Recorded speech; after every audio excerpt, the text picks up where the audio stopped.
The AAS Space Life Sciences Award is given annually for outstanding results in two broad categories of research. Results of space life sciences research on the ISS or elsewhere that benefit humanity overall, and discoveries of importance to conducting the human exploration of space. For example, effects of zero-G mitigation strategies. Our recipient this year is Dr. Millard Reschke, and he is being recognized for his exceptional scientific leadership and diplomacy for the benefit of spaceflight on human health and performance. Dr. Reschke currently serves as chief of the neuroscience laboratories at NASA Johnson Space Center, where they are concerned with the changes in the human sensory motor system during and after exposure of astronauts to sustained long-duration exposure to weightlessness, and the development of countermeasures to mitigate these changes. Dr. Reschke's accomplishments are simply too numerous to list out here. We will post the full nomination on our site, so I'll just mention a couple. He is currently the principal investigator for the Human Research Program funded field test study, a joint NASA-Russian investigation performed on astronauts and cosmonauts before and immediately after returning from long-duration missions on the ISS.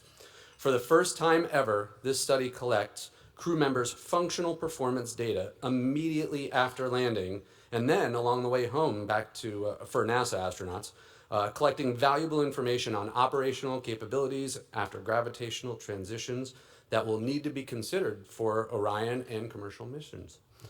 Dr. Reschke served as a co-investigator in a study that documented astronauts' impairment of balance on return from missions to Skylab, the first such study performed. He was also a missions scientist for Space Shuttle flights STA-125 to STS-125 to STS-135, and collaborated on studies on several other missions. Again, too much to spell out here, but needless to say, Dr. Reschke's impressive history of sustained and superior achievements for the JSC Human Health and Performance Directorate certainly make him very deserving of this award. Dr. Reschke, congratulations.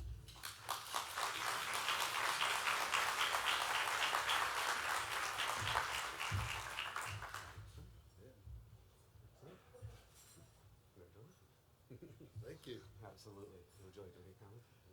Yeah, I'd like to thank the AAS for, I always want to say ASS, but I got it right this time. So for the award, it's very special to me, and I certainly appreciate the recognition. Thank you all very much. Thank you. I'll put this down.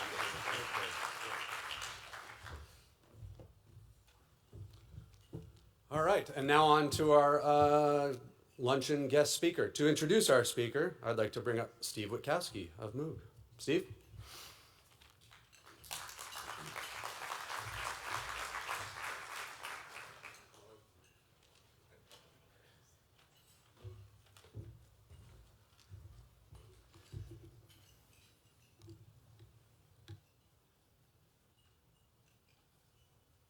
Usually don't have a problem buttoning up my jacket, but today seems to be an issue. Just a couple thank yous out there before I introduce Fred here. First, I'd like to thank Dave Stringer. I saw him here for the great tour he gave yesterday out at the Plum Brook facility. If you folks haven't been out there, probably someplace where you'd want to get out to at some point. I also like to thank Janet Cavandi and her team on all the hard work that they did to help put together this program for the inaugural Glenn Symposium here. And then finally, thank you all for coming on out to this symposium. You know, when you have something new, you're always wondering who's going to make it out for it. And I was really pleasantly surprised when I walked in today to see all the folks out here. So. No further ado, I will introduce Dr. Fred Kennedy. He's recently departed from the SDA, as some of you may know. Before that, he in 2017 he He became the SDA director, and before that, he worked in the the Tactical Technology Office for DARPA, which I know many of you know him from that activity. Prior to DARPA, he served as a senior policy advisor for the National Security, Space, and Aviation in the National Security and International Affairs Division of the White House Office of Science and Technology Policy. Say that 10 times in a row. In that role, Dr. Kennedy advised the President of the United States on matters related to space and aviation policy. Fred served 23 years in the United States Air Force. Thank you. And where he retired as a colonel. During his tenure, he served as a senior materials leader in both the Air Force Space and Missile Systems Centers, Remote Sensing Directorate, and the Air Force Life Cycle Management Center's Battle Management Directorate. They always seem to put you in these really long title areas.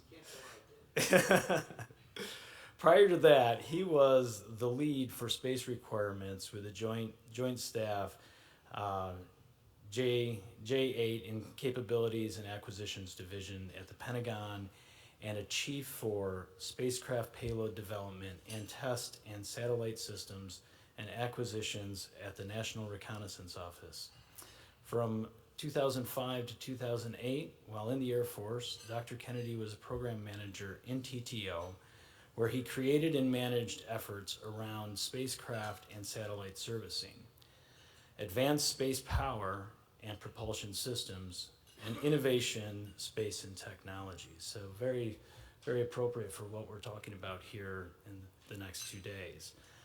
Dr. Kennedy does hold a PhD in electronics and physical sciences from the University of Surrey, a Master's of Arts in the organizational management from George Washington University,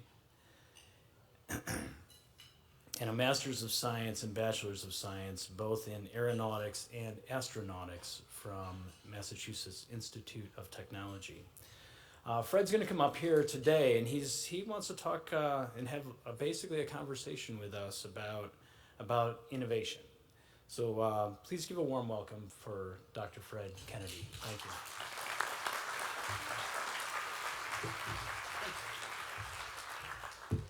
I really hate the title of my job I had when I was at the White House. It's about 14 words long, and every time somebody tries to say it, that's basically what happens. Steve, thank you for that intro anyway. As Steve noted, what I would really like to do is maybe talk for 10 or 15 minutes, and just kind of give you my take on innovation, where we're headed in the space community, maybe where we should head, but then really just open it up and let's have a dialogue. I do much better with that. If you know me at all, you'll know this is much more fun if you just ask questions, and nothing's off the table. So just hit me with what you got, and we'll try to have a discussion of it. It just turns out to be much more fun that way. Is that okay? All right, cool. All right. Just so you know, those Air Force jobs that Steve was talking about, one of them involves something very intriguing, the Orbital Express program, which we did with Boeing back in 2007, 2-satellite experiment to go off and demonstrate satellite servicing. That was actually quite successful. Hats off to the Boeing team and everybody on board. But boy, I tell you what, coming out of my doctoral work directly into DARPA and being able to do something like that was just tremendous, and it affected my life forever. And it was that spirit of innovation, the thought that you could actually do something totally different, that really drove me. That really sort of changed me, because at that point I wasn't quite sure whether I was within the Air Force, whether I was at the National Reconnaissance Office, whether we weren't just kind of stuck in the same rut, the same systems, the same builds over and over and over again ad infinitum. But spending that time at DARPA convinced me that at least there's a chance to inject new capabilities and new thinking. And it's kind of driven me ever since. So I'll get started. And this is just my prepared remarks, so pardon me on that one. Good afternoon. Thanks really so much to the organizers. Where's Jim? Where is he? Is he outside somewhere? He's got to be around here somewhere. Anyway, Jim Way, thanks so much for inviting me to come out and speak with you all today. This is my first opportunity to chat about space and where we're headed. since I left the newly formed Space Development Agency, or SDA. I'd like to just note that I'm really here in the capacity of Fred, private citizen. I'm not representing DARPA, the Department of Defense, anybody else. It's just me talking, so, have fun with that.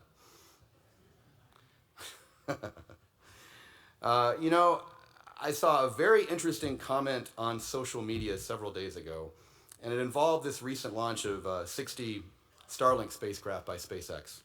And basically the author was lamenting the fact that 3 of the 60 satellites that SpaceX launched appeared to have failed. The implication was the company could have and should have done better. And what I'm wondering is, what is good enough? What would good enough be? If you launch a single satellite, common sense tells you how many satellites need to work once they achieve orbit, and what failures look like, right? It's pretty binary. But if you put up 60, how many do you need to have work in order for you to be successful? And perhaps even those failures you experience might contribute to improvements in the next build. And it turns out, because they're moving so quickly and building so many so fast, a build which won't take a decade and billions of dollars to complete. So your innovation cycle could be potentially very, very fast.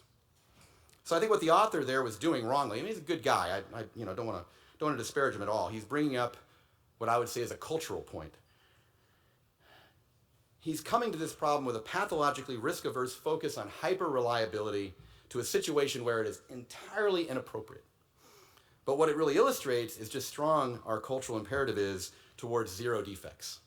How we really play the failure is not an option game. And when you're talking about building hundreds or thousands of things, it's about what happens in the aggregate, not what happens at the unit level. And yet, it is so hard for our culture, and me too, folks, don't get me wrong. It is hard, because when I go to design review, I revert to form, right? I want it to work. I get it. But this is a different world we're moving into, and it's a good world to go to, because it is going to allow us to foster innovation in a way we have not seen. So, what if SpaceX had demanded that all 60 Starlink spacecraft work out of the box?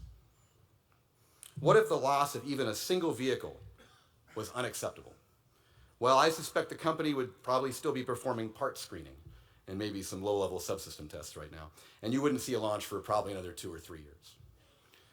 The power of this proliferative capability, this proliferation, is in its ability to set us free from our single-minded obsession with unit reliability. A few satellites can fail, and that's perfectly all right because A, they weren't incredibly expensive, and B, they can be replaced in short order. Starlink was making these things in weeks. In weeks. Not years, not months, but weeks. Our national security space community, and frankly the broader space industry, has been living inside this mantra, zero defects, for decades. And it's kept alive by claims that there are some things that only large, complex, monolithic satellites can do. I would tell you the status quo defenders who asserted just a decade ago that small satellites are just toys, and who now say physics are physics, it's all predicated on the assumption that aggregates of small systems can't be more effective than monolithic large systems. Now that's a highly questionable assumption, and I think it's about to be put to the test. I've said this before, for many applications we still only build a small number of systems today, so everything has to work, it has to work well, and that tends to make our space programs take too long and cost too much. And that kills innovation. It just kills it outright. According to the Air Force, which I was once a part, we performed 75 national security launches in the last 25 years. Now that number is from March, so I think we're probably going to be over 80 or so by the end of the year, and Mark's telling me yes, so I'm gonna go with that. The point is the average is about 3 annually, right? 3. Now that's not a lot. If you want innovation, you need cadence, you need speed, right? That's got to be there. You need to be able to take what you've learned from a previous failure and immediately apply it to your next build. But that's really hard if you have to wait a decade for the next system to reach orbit. People get disenchanted, they get offered other opportunities, other jobs, they leave programs, and the learning is lost before it can be properly capitalized on. Now, again, no slam against my former service, none whatsoever, but it took us 24 years to complete the Air Force's newest ballistic missile early warning system, space-based infrared. I was part of the program, remote sensing director. 4 satellites, 2 payloads, 24 years, using focal planes designed in the 1980s and 1990s.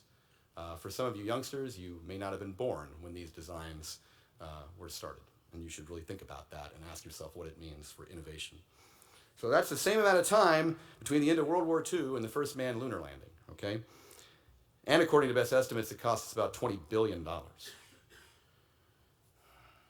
The Navy started looking at a new communication satellite network in 2001 to replace an older one that they'd started back in the 90s.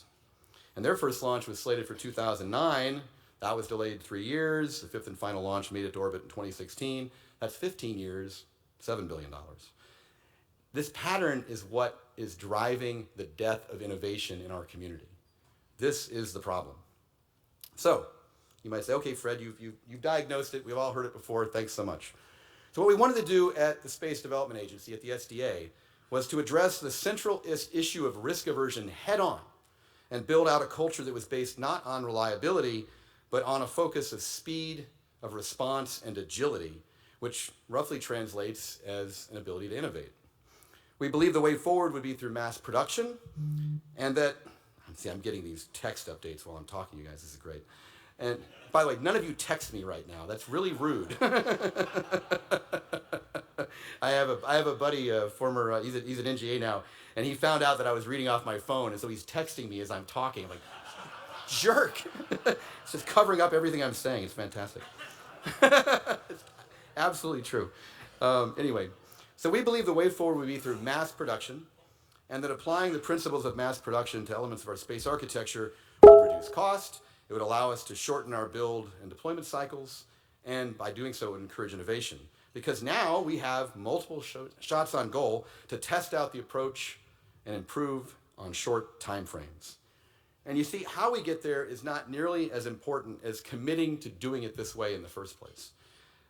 We could lease services from commercial providers. And I'm saying this because I've been told that I'm out on off the reservation because I've suggested the leasing of services.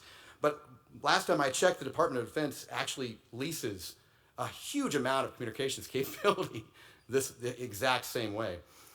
We could buy spacecraft off various hot production lines or warm lines and then retrofit them appropriately, whether that's a Starlink or a OneWeb or a Kuiper or a Telesat or a LeoSat. I don't care.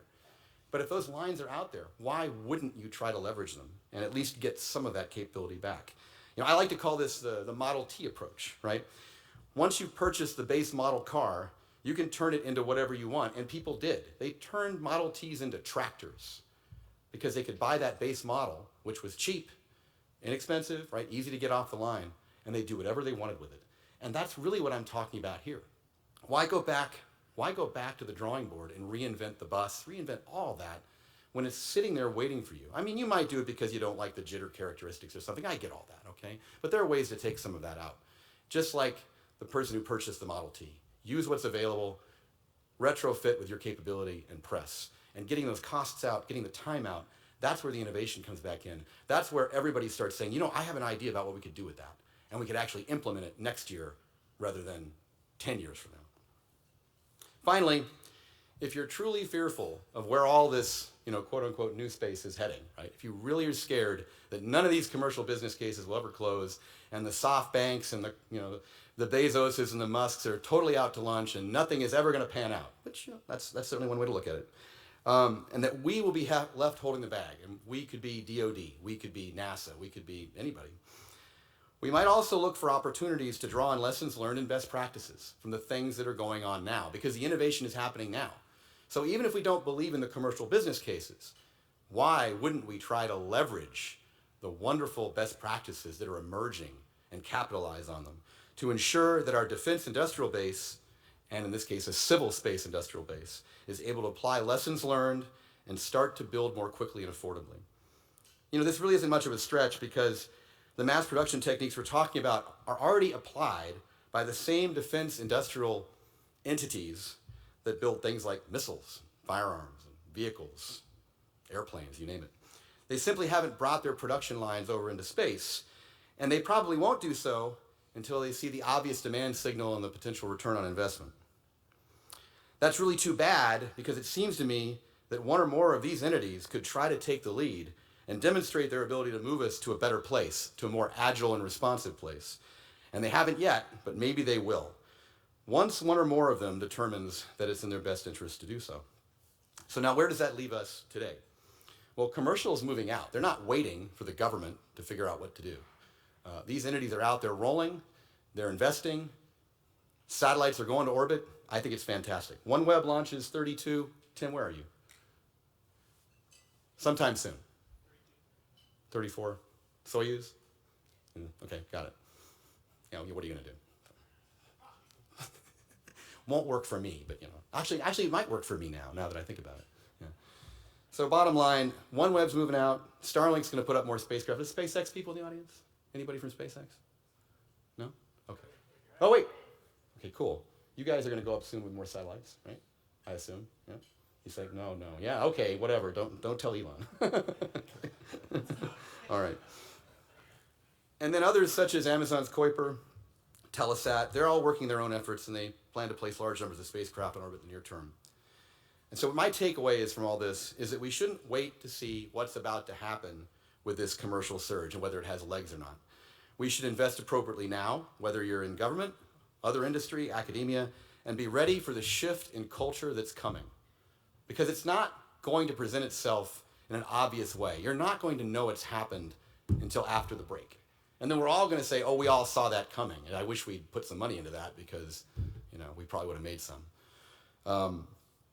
This change will come, and if we jump on board early, it may make all that difference. It really might. So that's my takeaway. I believe that we have a unique opportunity right now with significant commercial dollars pouring in to change the way we innovate in space. I would even go further and to say to allow us to innovate in space because we aren't doing it very well today. But that cycle of innovation, compressing it, and doing so on the backs of mass production techniques, on small satellites, on the micro computer revolution, all of these things are giving us, I would say, a perfect storm today that we should try to take advantage of. And if we don't, it's our own damn fault if we don't get on board and fix it. So with that, those are my quasi-prepared remarks. I'm happy to take questions. As I said, I'm happy to answer anything you might want to ask. Just, be nice.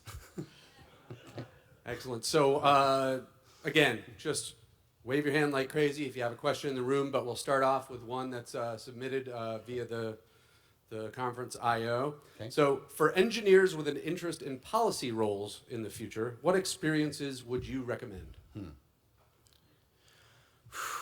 Engineers who want to be policy types? Yeah. You should probably ask Mark. But yeah, I need like that. So I had the opportunity to get into a policy role. I wasn't in it for very long, but it was fascinating. And coming in with the engineer's mindset and mentality was huge because the questions that were being posed, honestly, often demanded you to roll back into some very basic engineering just to answer the questions. People were really operating in fact-free environments, and opinions were floating around. All you had to do is come in and say, it turns out that a solid rocket motor does X. And everybody went, oh, well, then that means this isn't an issue at all. I said, thank you. Can we move on, right? It's those kind of things which make people hate engineers. But at the same time, it's very hard to argue with. So what I would say is, as you're moving along in your career, I would not recommend to a young engineer to do this right away. I think it makes you stale. But I do suggest that if you're 15, 20 years in and you want to see what you can do to really affect things at the policy level to change the way the government is going to operate or should operate. If you're feeling pretty irritated because of your concerns with ITAR or remote sensing or you name it, by all means, if you've got the good background, the policy community would love to have you because they can use that strong engineering discipline and sense that will inform better decision making. It's needed and it isn't there as often as it should be. I think would you agree with me on that for the most part? Okay. If I said it's true, that's good. That never used to be the case. Okay. Anybody else? Frank? Microphone's coming to you that way. Hi, Frank. Thanks for coming today. Good to see you. Real question. Space Force obviously is having its challenges on the Hill, but It is. fundamentally one of the goals, from what I understood, was to try to create a separate mentality to see space as a domain in a different way. Do you think that would or will potentially someday facilitate the types of change you're talking about, or is that completely different? No, I don't think it's orthogonal or anything. I think it's all of a piece. I think that the thought process that leads to a space force is a good one. I do believe in the same way we needed an air force, we probably do need something like a space force. We talked about air-mindedness at one point and why you had to have people who understood the promise and the value of the air campaign, independent of how it would, specifically assist people on the ground or in the maritime environment. I think that's true here too. I think you have to have some component of space-mindedness in the Space Force. And I think that's the biggest thing you could have. It's the advocacy and the understanding of the domain at a very technical level. It's not enough to just say, I'm a Space Force guy or gal. I believe again, we talked about engineering a minute ago, this is where it's going to be dreadfully important. I think in order to do it right, you're going to have a significant technical component in the Space Force to get its job done at all. Folks are going to be very sharp on this to get anywhere at all. So that's important. But no, I think we do need to go there. If not, it's always relegated to second fiddle. The thing I would tell you though, Frank, and you probably won't be surprised by this, is not having had a major war that included space, it's difficult to convince people that it just has to be there. And until you have some event which is seminal, the 9/11 of space, the Pearl Harbor of space, I just question how much people are going to be willing to do. It's difficult to imagine the scenario until the scenario has occurred, and then everybody gets it, and we're all questioned as to why we hadn't done anything about it until now. So, thanks, Frank. Good to see you. Excellent. And let's go with another submitted question first, and then we'll get to the in-person one over there. So this one has to do with the requirements to innovate, and basically the question is, how do you think the reliance on heritage can be broken, which is required to innovate?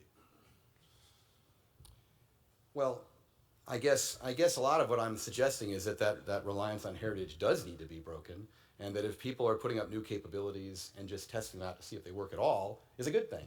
And if you can put up 60 satellites and 57 of them work, and we tried something new in the process, well then great. And I didn't have to go through 6 months of thermal vac and all the rest.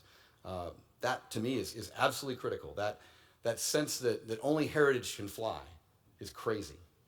We should not be in that world. I think I was mentioning this to Jim. I may have mentioned it to you earlier.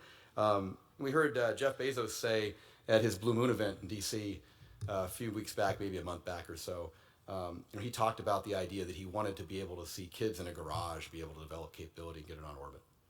Well, you're not going to do that if I have to go to a 6-foot thermal vac chamber somewhere, right? That's just not going to happen. So we should be willing to throw things on orbit and see if they work, which means no reliance on heritage. That's where the innovation is going to come in. What are you thinking? But to that, what about the risk? I mean, the risk of what? So the big risk reward. Well, the risk of failure? No, contamination, of what? Space debris, things like that. If you put up 60 and only 30 work, and then you got the other 30 floating around dangerously. Okay, well, they probably shouldn't go to space station orbit. But I would say if they're going to, where's Starlink? 350 miles started out? We started below space station. Where, 350? Yeah, for exactly that reason. Exactly. Did the orbit raising above space station. Right. So what I would say is you need to do some obvious potential remediation to ensure that if something did fail, that it's going to come back. So I wouldn't recommend you throw it to GEO that way. But I think if you take the proper precautions, then those risks are minimal. Do it responsibly. Yeah. I think that's the important. I think that's the key. So when I'm not saying that you just happen to have a refrigerator, you want to see what it does on orbit, you should just throw it up and see what happens. But I do suggest that if you do have a new idea and you can't find obvious legacy investors to come forward and give you all the test apparatus and all the capability, that you can erase that energy barrier and do something new. That's what's so critical. So I do say do away with the tyranny of heritage. I think that's killing us. The S parts thing, it's driving us into insanity. I'm happy to use processors, memory, you name it, that just came out of Best Buy for all I care. And if my satellite has to work for a year, maybe that's enough. Maybe I can be rad tolerant by design, right? If I use just a couple more Raspberry Pis, maybe I can get there, We have a question back there. You have a rich set of experience in a wide range of different parts of the government. Is there one organization that you can tell us about that you think has the best investment in seed corn? There's a lot of our government organizations, the seed corn is being Mishandled. subsumed by projects and all that. So there's, like for example, a small agency called NASA, back in 1997 had its RTOP, Research Technology Objectives and Plans, ripped away by a certain administrator who we won't bring up, and all that was the seed corn for everything, aeronautics, space, everything. You probably won't be surprised by my answer. It's DARPA. DARPA, like any organization, has its warts, but DARPA is very good at doing exactly what you're saying here, taking sort of the unheralded and unknown and bringing it forward and allowing a very smart engineer or scientist to press to completion with a real capability. I see DARPA do that better than anybody. I can't point to anything in the services that's as good. I would say that the unique thing about DARPA is you're essentially permitted the autonomy and provided the resources to get your job done. And as long as you've made the director happy, you're good to go. And it's nice to have that, right? Because the more coordination, the more boards that have to meet, the more organizations have to get involved in order for you to do your thing. That's death, right? You don't move fast that way. So DARPA is fairly quick that way, and I hope they preserve that, because that is one of the principal value adds at DARPA that I think is just so important. And again, like I said, it was seminal for me to go there, and it totally ruined me forever after, because I expected that kind of behavior to at least be imprintable on the other organizations that I went to work for. And what you discover is, wow, that's really hard, right? Because even if people want to do it, they don't believe it. Even if you come in at the head of an organization like that and say, I'm here, I'm your new boss, and I'm telling you, we are going to innovate here, we're going to move faster, and here's how we're going to do it. Everybody's like, right. He'll be gone in a couple of years. That's bullshit. I don't buy that. Right? So that would be my answer. But the problem is it's hard to replicate. I don't know how to take a DARPA and put it anywhere else. I would argue that there's not been a truly successful DARPA clone. Sorry? Well, what about Skunk Works? Something At like one that. time. I mean, 1959. Right. Yeah, I agree, yeah. But what happens? Over time, organizations mature and mature some more. They grow a little senescent and fat. A lot of red tape, even in what we would call, even the Kelly Johnson style organizations. They all accrete bureaucracy. They all ossify. And I tell you, for my part, I'm a big fan of the sunset clause. I think organizations should be forced to shut down. You should say, you've got a 20-year lease on life. Be innovative, and in 20 years we'll come back and we're probably going to shut you down. But if you still look like you're doing something of value, and it's not just because you've got 48 states worth of help, maybe we'll let you live. But I think that sunset clause is critical. I think we need to renew ourselves more often. New organizations, new philosophies, and if we don't do that, we're going to be stuck with the same old forever. I think General John Hyten, who's in the news here, he said this very well. He said he looked back at the last 20 years of where we've been going in Air Force Space. He said, I don't see any change at all. He said, what is going on here? This can't be right. And I'm with him. We need to figure out how to fix this. So related to that, one of the questions online through the app, talks about changes in culture to promote innovation. And so the question really is, what kind of real grassroots or bottom-up actions can be taken to enable, a more innovative workplace? Yeah. I mean, your time at DARPA would, speak directly to that. Well, and of course, what you heard me say about DARPA is that it's so difficult to translate into other organizations that have, very strong cultures. So it is very hard to come in, especially the lower level, and then say, I demand that you all become an innovative culture. But even if you come in at the top, I've spoken with leaders in the Air Force and elsewhere who I commiserate with about, you come in at the 3 or 4 star level and you still can't make that change. Cultural barriers are incredibly strong. Right? It's very hard to get through them. That's why we came up with the Space Development Agency, was because we wanted to start fresh. We weren't concerned about what other organizations were doing. We got what they were doing. We didn't want to do their job. But we wanted to start something new because we knew there was no way to go fix the old culture in a reasonable amount of time. The normal way to fix a culture is to fire 75% of the people in it. And usually that's not an acceptable outcome to anybody, including Congress and others.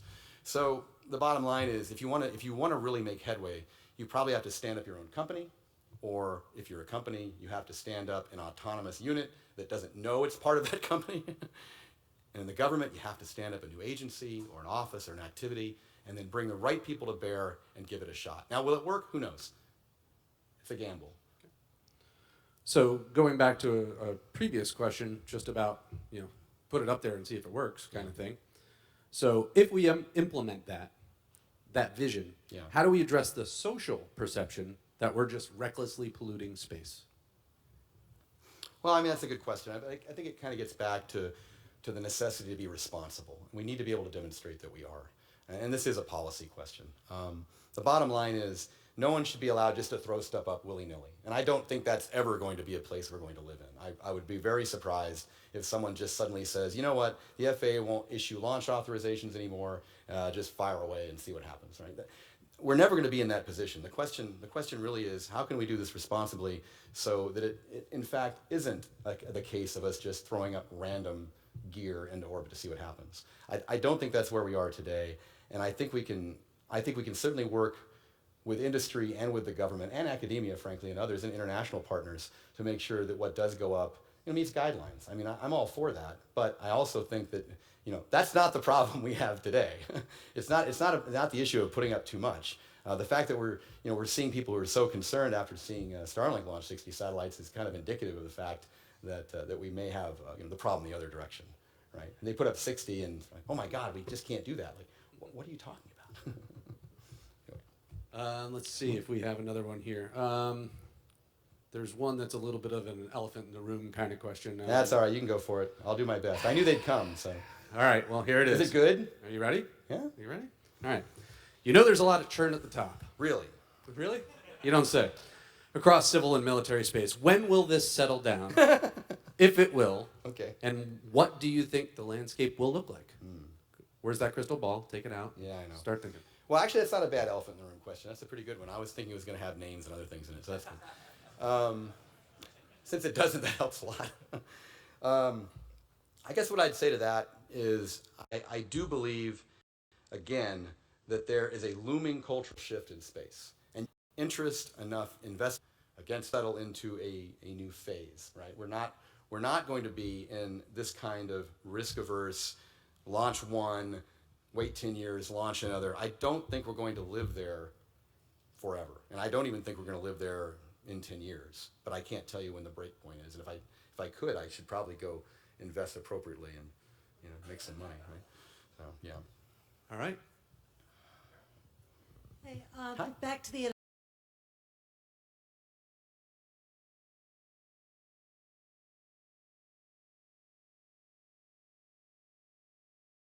innovation.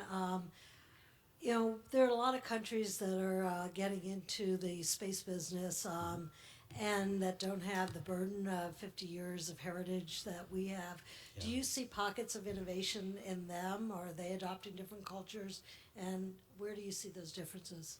I just go back to my own experience. Back in the late 90s, I had a mentor tell me that I needed to go over to the UK and do some degree work because somebody had figured out how to build small satellites extremely inexpensively and extremely fast with a very small group of people. And they were right. They did. There are pockets of innovation out there that are not hampered by the kinds of constraints we have. I mean, look at the rise of the cell structure in China, right? Not hampered by a massive landline problem, right? All the installed infrastructure. Where the installed infrastructure isn't, people can take advantage of that and they can make hay. Look at New Zealand with launch. What does the New Zealand regulatory picture look like with regard to launch? It's pretty clean. Now, maybe it won't stay that way, but for now it's pretty clean. And if you keep in your mind the whole point of this is to innovate and move rapidly, maybe you can keep those forces at bay. They'll always be there, the rent seekers, the protectionists, right? They're going to find a way to make it hard. But yeah, it's out there. It's absolutely out there. I won't even name the obvious ones, right? Because there are groups of people out there that have a lot of degrees, a lot of good work going on in large countries who may not necessarily be our friends, all right? And they're thinking about this, absolutely. So that should be on our mind as well. It's a good question. Thank you. All right. Thank you, Fred. Picking up on the theme of innovation and mass production, another dimension of rapid refresh is the ability to add an incremental capability right over time. Agree. You talk a little bit about your thoughts on enabling greater capability over, say, a 15-year period of refreshes every 3 years, right? 5 increments versus a one-shot 15-year development. Happy to talk about that. In fact, that was one of the tenets of the agency, was to go forth on 2-year centered tranches. We talked about putting up our initial capability in 22. Some people said, whoa, that's what, 2 years away? Like, yeah, that's right, and we're going to do it. We're going to do it on the backs of commercial capability. We're going to do it on the backs potentially of commercial buses or lease services, or perhaps even an enlightened defense industrial entity that came forward and said, I'm going to build a production line based on what I found out. So yeah, and then the thought was every 2 years after that, I have an opportunity to go back in a very agile-like structure to say, I want to hit these dates. The dates are the most important thing to me. I'm less concerned about what goes up, but I want to hit the dates. So give me a minimum viable product in 22 and make it better in 24, better in 26, better in 28. And I really wanted to emulate the cell phone or microcomputer market, right? Why would we not do that? This is not the iPhone of 2005. It's incredibly better in all ways, right? If we had done this in DOD, well, anyway, we wouldn't have a phone, but it's fine. Brick of, you understand. So that is what I believe is the real power, is that iterative, right? That iterative improvement. Because what will happen is, by 2030, I believe you'd have, let's just pick a mission area, you would have an early warning and missile defense capability after that iterative process that would totally outstrip anything you would have done in the monolithic realm. And you're only going to get the monolithic version in 2030 anyway. So I've got 5 or 6 shots at the apple if I can continue to iterate and get better and better and better and better. So I thought that was an interesting place to go take the agency, and I thought it was important. And 2-year centers was what I was really looking at, 2 years. And I think that's doable if you've got hot production lines for buses and potentially hot production lines for payloads, which I know is tough in some sense, right? I'm talking about optics and all the rest, right? Supply chain issues are going to kill you all the way around. Just ask any of our current mega constellation players about how much fun they're having there. So, yeah. All right, so I think we got time for one more. I think it's a pretty good one. So we've talked a lot about, just throwing stuff up there, see if it works, and use whatever you got, kind of thing. Yeah. How do you apply that when there's you inside it, or a human being inside it? What do you do when you start taking into the human factors? Yeah, this is a tough one, and I will admit that having done my career on the DoD side, it doesn't come up as much, since our space community is an unmanned one, and we haven't put people up there in a long time. Well, we do. We call them astronauts and send them over to NASA and let them work for you guys. It's a hard one. I don't know if there's a politic answer to this. At some point, though, people will die in space. The question is, what is the appropriate risk posture to take? As long as we're putting 1 or 2 or 5 people in space, my guess is it's kind of analogous to what we're talking about with multi-billion-dollar assets, right? We're talking about people who are just too important and too capable and too renowned, or you name it. We're not going to lose them well. We're not going to want to lose them at all. I don't know where this goes. But, again, perhaps when there are tens of thousands or millions of people in space, there's a different answer for our risk posture. I mean, that may even sound a bit crass, but I think the truth of it is, at some point, we're going to treat space like just another domain that we live in. And I hate to say it, but people die on the roads every day in America. I think the number is 40,000 a year. And I would think that someone should lament that fact and be concerned about it. If we truly lamented it, we'd probably try to stop all those people from dying. Those are people just like the astronauts. Yeah. Great. Yep. Thank you so much, Fred.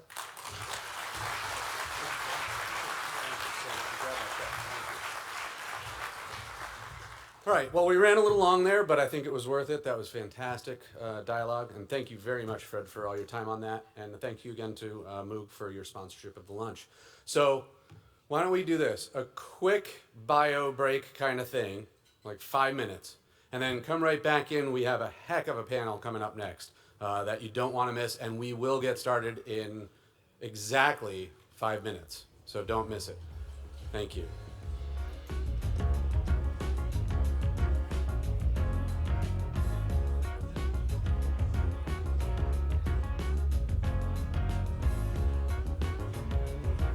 You put up the slides.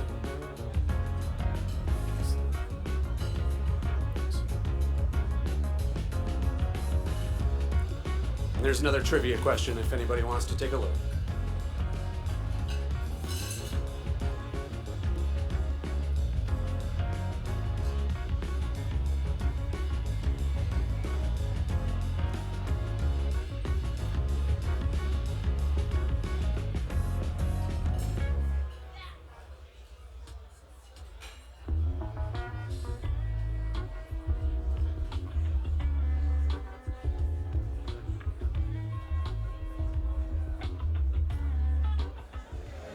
All right, testing, testing. 1, 2, 3. Okay, I think we are going. All right, so scooch in a little bit, Joe. Okay. So we can both see each other. This Oh is yeah, us. there we go. Got to get cozy. Hey everybody, we're back. We're taking a break here at the John Glenn Memorial Symposium, and I've got with me Joe Cassidy from Aerojet Rocketdyne. Been in several hangouts already where we've talked about electronic propulsion. We've talked Yeah. about, so what are you doing here, Joe? What's the interest here for you guys in Aerojet? Well, Glenn is huge for us because we are working on a couple of the big electric propulsion programs right now, and I'll just mention, call them by name. Next C is an ion engine that is Next C? Next C. Yeah, Now yeah. This is classic because it's a nested acronym. Oh, good. I love those. It's actually NASA's Evolutionary Xenon Thruster. Oh, good. That's what Okay. NEXT stands for. But the C on the end of that is commercial, and that's us. We're Aerojet Rocketdyne partnered with NASA, Okay. so it's a public-private partnership. We are working on the whole system, and we're actually now on a mission called DART, which is going to go and impact a little moonlet of an asteroid. That's right, that's right. And it's a planetary defense mission. So we're actually looking at, can we use this kind of propulsion in the future to go get these things when they're far, far away from Earth before they pose a danger. In fact, maybe we even, with our modeling, understand well enough where the keyhole is and where, we need to get the asteroid so it doesn't hit the keyhole, so it doesn't ever get into an orbit that could impact the Earth. And we go out and take care of it way in advance. What's a keyhole? Oh, the keyhole is this term for, the point in space where, like I've heard of Apophysis, I think, is the one in 2039 that everybody's That's worried right, about. Apophis, yeah. Yeah, Apophis. Yeah, I say that's it wrong. yeah. I'm just a poor farm boy from Indiana. Yeah, You can't take Apophis me was out. a big scare, Yes, actually. exactly. But it's But- going to come close. And apparently, before it gets into the orbit that can hit Earth, it's in a position at some point where, due to the gravity of the other places, as it's coming through, there's this keyhole in space where its orbit gets altered enough that it becomes dangerous. Right. So that's what we would, in theory, do with these kinds of things: is use the electric propulsion to go far out and intercept them at the point in their orbit where it's easy enough to divert them. And sometimes it's just millimeters that you have to divert them away from this, and they're never a danger then. Yeah, I've even heard ideas where you could paint one side Oh, of, yeah, of the that's asteroid right. a white color, and the radiation pressure from the sun will Absolutely, push yeah. it away. Yeah, So, and my feeling is that defense in depth is a good thing. So we ought to work on all these technologies so we're ready when the day comes that we realize there is one with our name on it. Yeah. We want to employ everything we got. definitely. Okay. Yeah. Well, what else are you working on? So the other one is also here at Glenn. We have a high-power Hall thruster. So we've already flown today, and I know we've talked on the Hangouts about how many spacecraft we're flying electric propulsion Hall thrusters, especially on nowadays for station keeping and some of the orbit transfer. And this is going up by about a factor of 3 higher in power than we've ever gone before to do the actual transfer propulsion for NASA's exploration missions. And we're going to demonstrate that on the power and propulsion element, which was recently announced as the first piece of the gateway that is part of the Artemis program. Right, that's right. So it all ties in with Artemis. Right. We've got a system that we're working on with Glenn right now. It's a roughly 13 kilowatt Hall thruster. Input power. We have a power processor that takes that power, works it into the form volts and amps that the thruster needs to run stably, and we're going to demonstrate that on power and propulsion element up to like 7,000 hours of demonstrated time on orbit. And there's actually going to be multiple thrusters. So the idea is in the future, these could be used on a 50 or 100 kilowatt system that would actually transfer something like cargo elements out to Mars. And this is an electric It is system. Yeah, so it's a you Hall take, thruster. I don't understand. I guess that's where we should start. Let's talk about what a Hall thruster is. The Hall thruster just is a way of taking energy, and the energy we get, the power we get, is coming from solar arrays in this case. So we refer to it as solar electric propulsion. If we went up to really high powers, like say megawatts, we'd probably convert over to like a nuclear power source. Sure. In that case. The solar arrays would just get to be too big and too unwieldy. Yeah. But so we generate power on these solar arrays, and it comes down the power management system into our power processor. We convert it into several power sources that we use on the thrusters. We have one that's an electron gun, basically. It just shoots out electrons. The other one is basically the primary thrust generator, and that is essentially something where we take a xenon gas, we inject it in the back end. The xenon is a big fat atom that the electron slams into and knocks off an electron, and then you have an ionized xenon atom that you can actually accelerate out under the influence of an electric field. And so it's an electromagnetic acceleration of xenon ions, plasma, out the back end of this thing that's all powered by a solar array. Now, and this is for thrusting use, right? To get us to places. Exactly. Can these Hall thrusters be used for things like, one of the things that worries me is like with James Webb Space Telescope, one of the things, they're going to use hydrazine as station keeping and all that. Yeah. Can you use these for that as well? Like you can. Orienting space telescopes, Absolutely. things like that? Yeah. So they have other uses? Yes, yeah. They're not particularly good for like unloading wheels or things like that, unless you do them in a kind of a concert with other maneuvers that you're doing. They're not something that you pulse like a hydrazine thruster. You know, a lot of so there are momentum dumping and things like that. You want to give little pulses. These are more like primary propulsion, long burns. And for instance, we've used them on the Dawn mission, which went to 2 separate asteroids and went to orbit around them. That was an ion engine in this case, but the same principles apply in terms of long, slow acceleration under many hours of constant acceleration. Dawn achieved over 9 kilometers a second of total delta V, which was more than the Delta launch vehicle that launched the spacecraft. Right. It's all about delta V. We talked about that earlier. Yeah, exactly. But the reason we do it with these is Dawn did that with only a couple hundred kilograms of propellant. And that's the advantage to what we're talking about. That's the super big advantage for electric propulsion is you can keep the propellant loads really small, and that allows you to make what you do take into space the important stuff, which is, like I said, for Mars, it would be the habitats, the rovers, all the equipment the astronauts are going to need. Yeah. Okay. All right. Well, any other exciting things you want to tell us about? So the third and last one that I'll say, and it's also something we've done here with Glenn, and it's on our display right over there that the folks here can't see, is the multi-mission radioisotope thermal generator, or the MMRTG. It's on Mars right now, on Curiosity. It's going to go again next year on 2020. Next rover.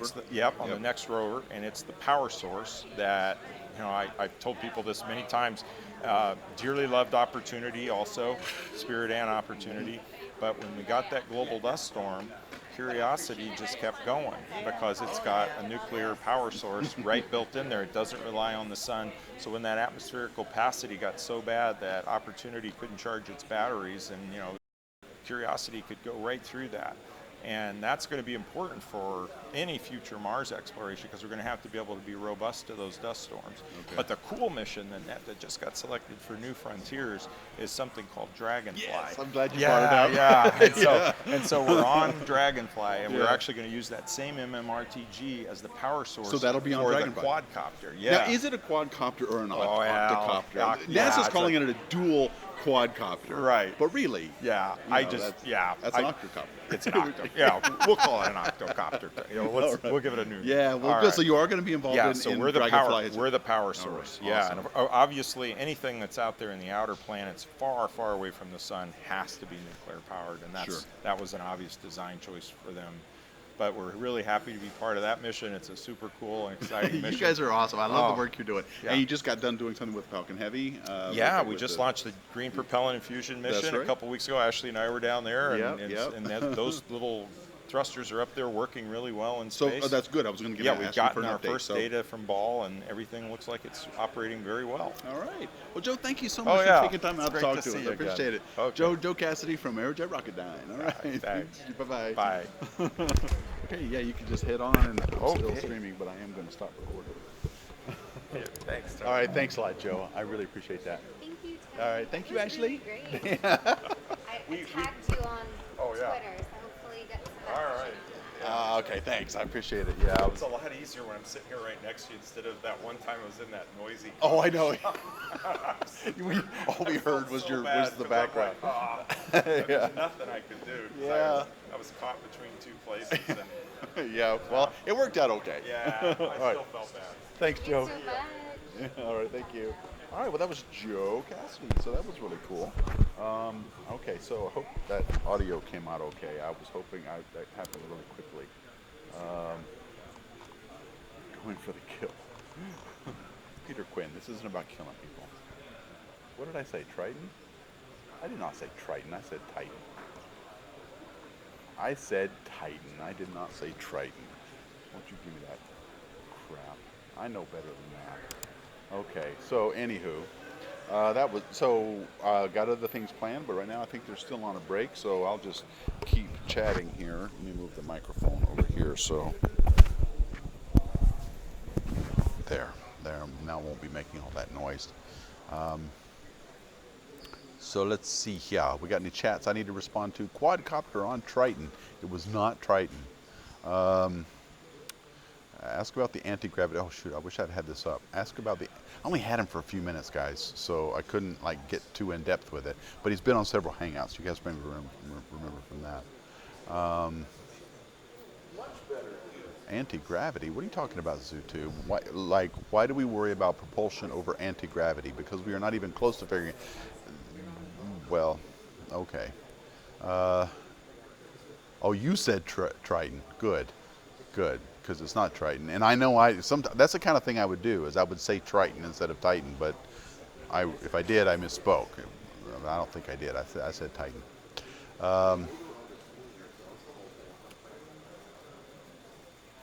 About gravity on spaceships, I should have done that, guys. Sorry, I was busy. It just happened so quickly. All right.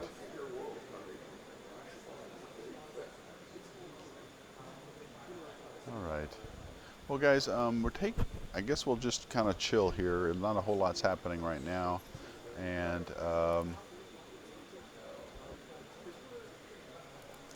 I've got a couple more people coming in a little bit later on today, so we'll. What do you mean enough with the softball question? What did you want me to do?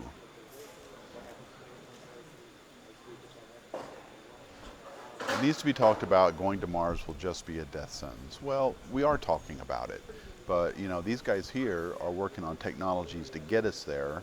And as I spoke, what you didn't see was the interview that I had earlier with the deputy administrator, and because the bandwidth was too bad, and we talked about that briefly, about the dangers of going to Mars, about whether we can even do it or not, and we talked about the fact that the gateway is going to be outside of Earth's magnetosphere, which is the first time that we've spent any reasonable amount of time outside of the magnetosphere besides going to the moon.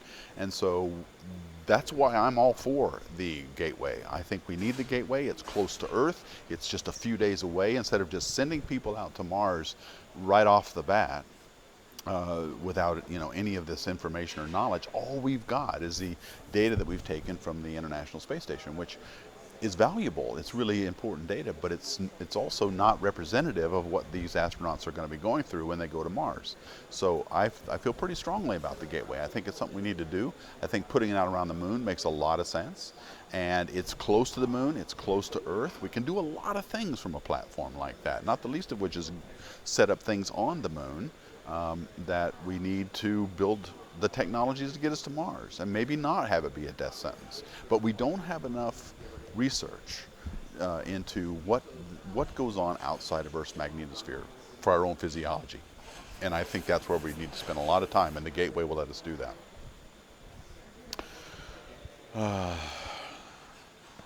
Yes, bone loss, organ damage, calcification of organs. I know, there's a lot of problems physiologically with going to Mars. I agree with you 100%. In fact, I think that Mars is going to kill us too.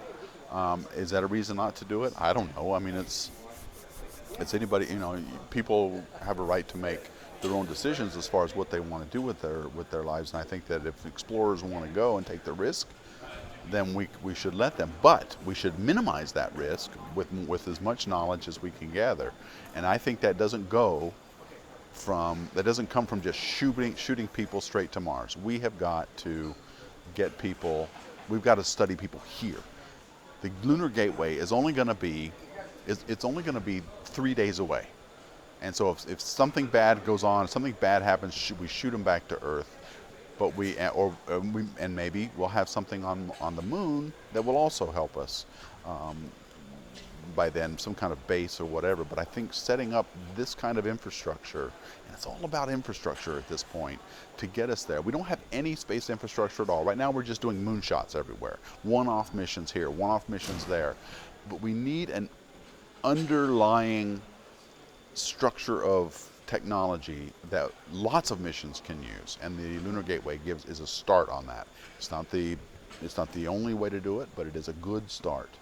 And so I'm all for it. And anyway, that's my little spiel on that. We also need space elevators. Yes, we do, Thunderwolf. We need space elevators. I think that's a good idea. Land on the moon first, wouldn't that just make sense? Yes, that's my point. It makes sense to do things closer to Earth and then prepare ourselves for Mars. Look, it's hard enough getting anything. I mean, the SLS is still behind schedule. It's, all of this stuff that NASA's working on, James Webb Space Telescope, my opinion on that. All of it is taking forever, and it's hard. And while I'm sick of people saying space is hard, we get it, we know it is. That's, to me, an argument for getting out to do it in incremental steps. Just shooting a bunch of people out to Mars willy-nilly. Yes, I said willy-nilly. Isn't the solution, I think. I mean, we got to do more work here before we send them to Mars. Because you mess it up, you've got years a trip back. So. Okay. It makes no sense sending humans to Mars when we get more problems and from problems and rovers. Humans would add nothing but just wasted money and death. Well, hang on. It's not that bad. I mean, rovers do give us a lot of important information, but it is no replacement for sending people there. There's still a lot of things that rovers can't do that a person could do. And not the least of which, we need this experience. We need the experience in space, especially deep space. So, anyway, SpaceX is coming for rescue. I'm not sure what that means. You mean to the rescue? I suppose. Elon Musk and his... Hi, Dave. Huh? Yeah. Yeah. So are you heading back in?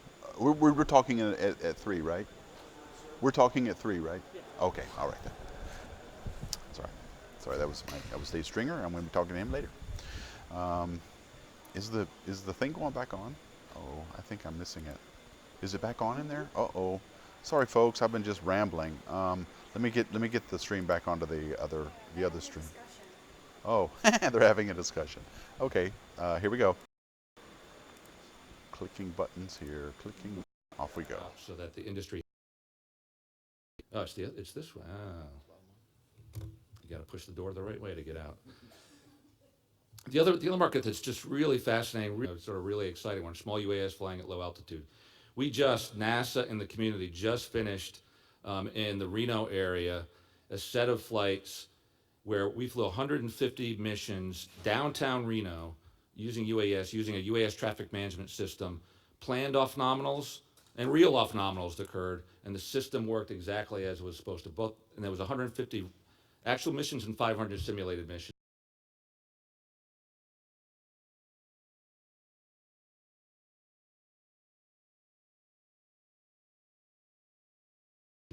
Worked, and now we're going to Corpus Christi doing the same thing. First ever, and it was NASA and the community working that together. And where they want to go is urban air mobility, which is essentially electric VTOLs at an air taxi size, so 3, 4, 5 passengers. So relatively large vehicles, all electric. Doing urban transportation. It's an area that we're gonna. This was challenging. This is going to be really challenging, right? Because you have noise issues, you have airspace integration issues, you have major safety issues. That was discussed earlier. There is no going back and thinking about this as a Wild West. Right out of the chocks, this system is going to have to meet commercial aviation safety standards, otherwise it's never going to go anywhere. That's an incredibly tall bar. In the US, there's been one fatality in commercial aviation in the last decade. One person. I mean, it's an incredibly high bar, but there's no going back to the way it used to be and say, hey, well, we can live with a high accident rate for the next few years as we work out the technologies. Can't happen. So what NASA's going to do is develop a proving ground, let industry come in, work with us, and actually prove out that these systems are safe. So just a taste of some of the things, but we are really on the verge of, since that period of 1958 to 1970, I think we're on the verge of another period of about 12 to 15 years where you're going to see innovation at the same scale. Thanks. Great, thank you, Bob. Ken, let's ask you to give us a HEO perspective. Right, could we get to the next slide? Down there. Maybe.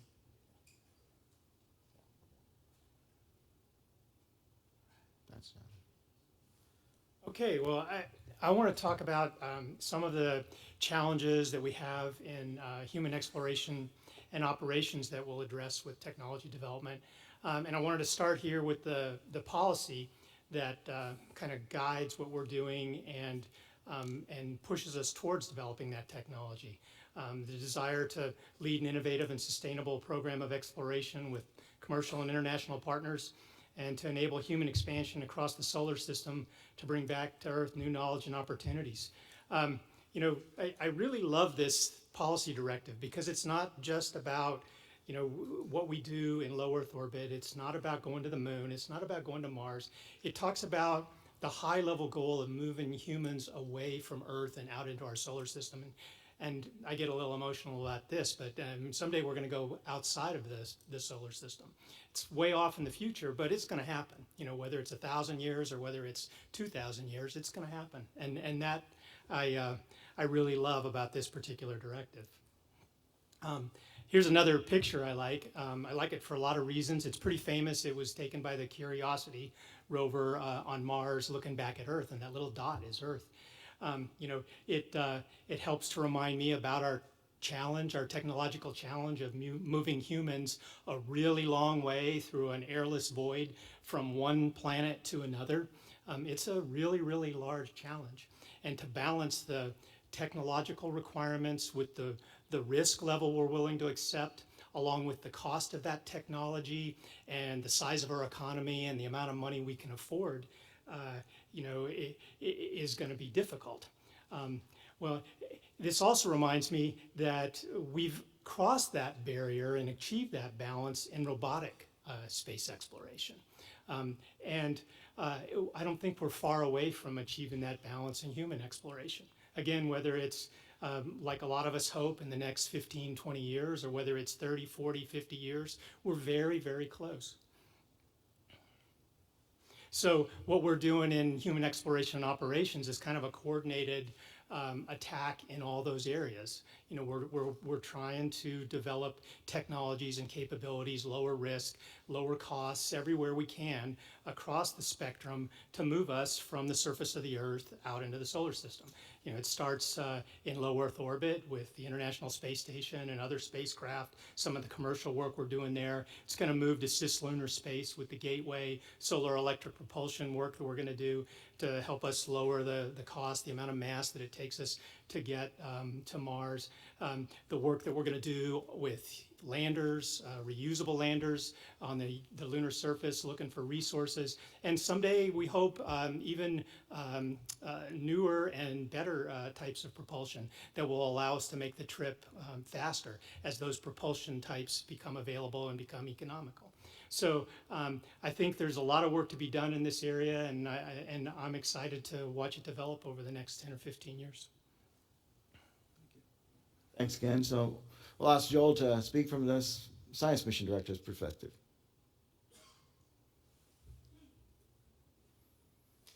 So there are three distinct themes for the scientific research that NASA enables and sponsors. All of them are really seeking to generate new scientific knowledge for the benefit of the United States, world, our international partners. But they all rely on engineering development, which in turn all relies on technology development to enable looking out further into the universe or looking in more detail at the solar system or our own planet Earth. So the three themes that are focused on and drive the technology development and science mission directorate.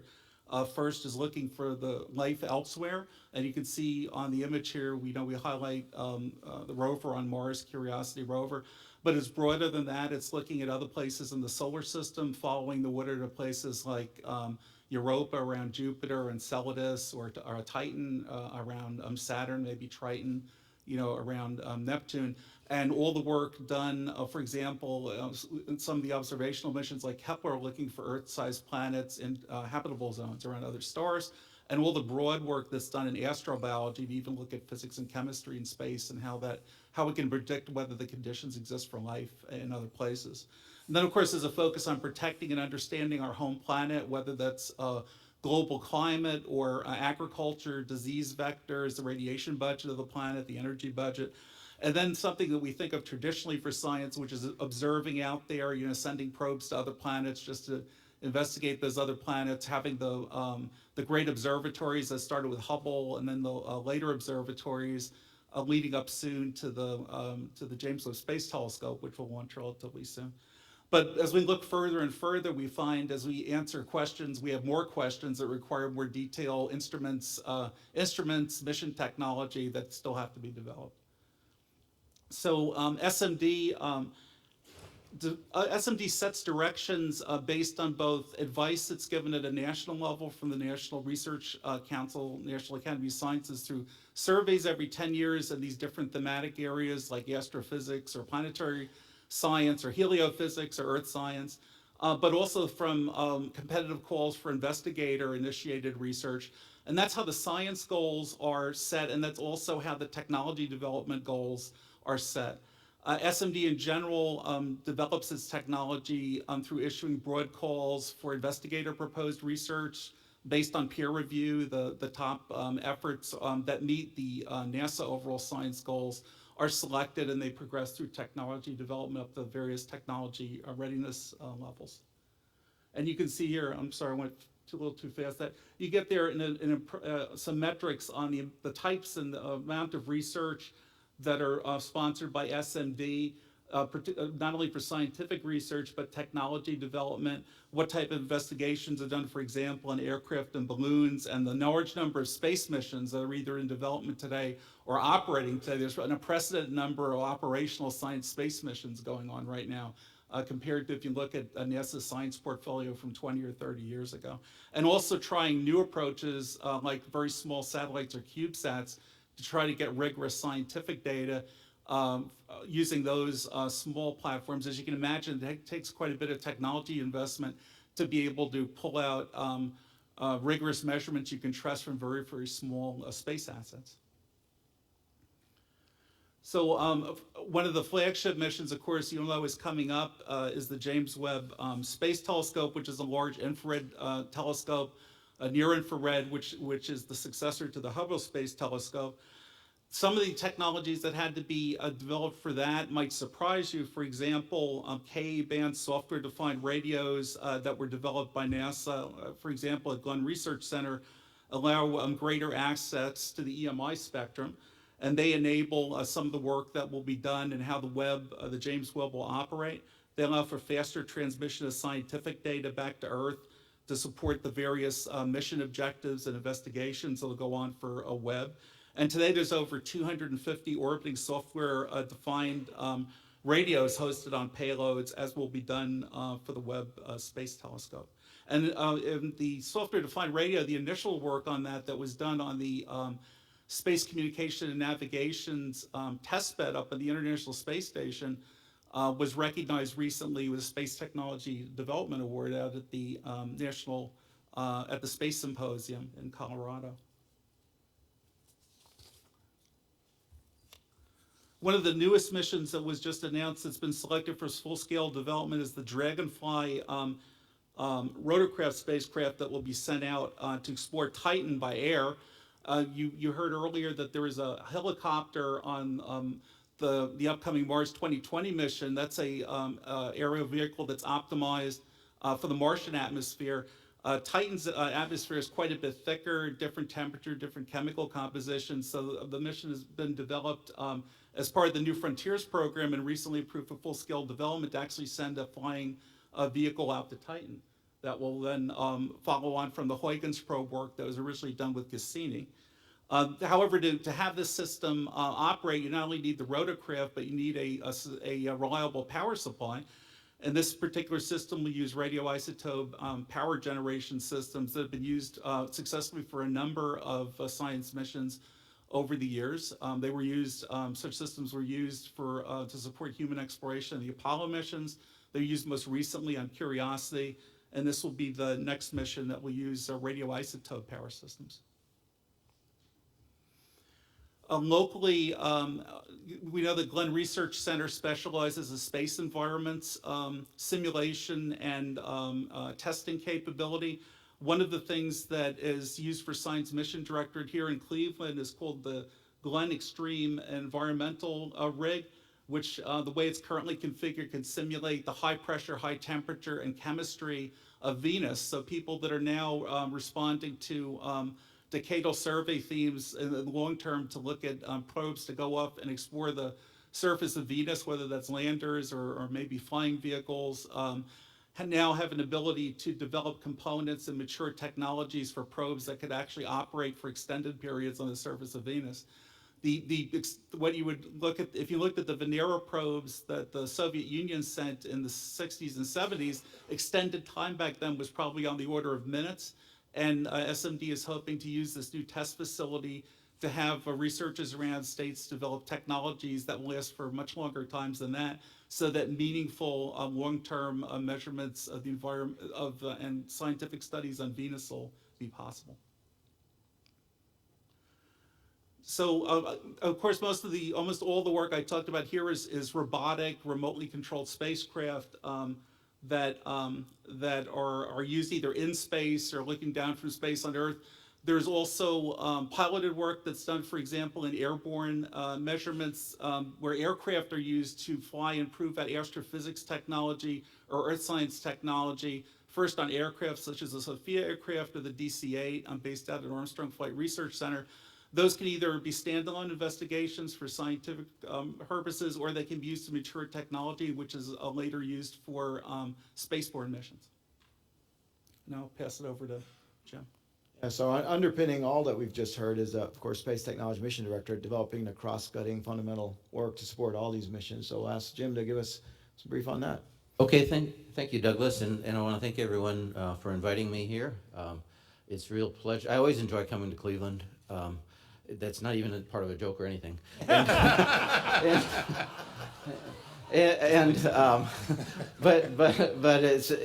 it's especially rewarding to be coming to your first annual symposium for John Glenn Memorial. I can tell you that is not an easy thing to have pulled off, and you deserve a lot of credit because it's obviously a huge success is what I see.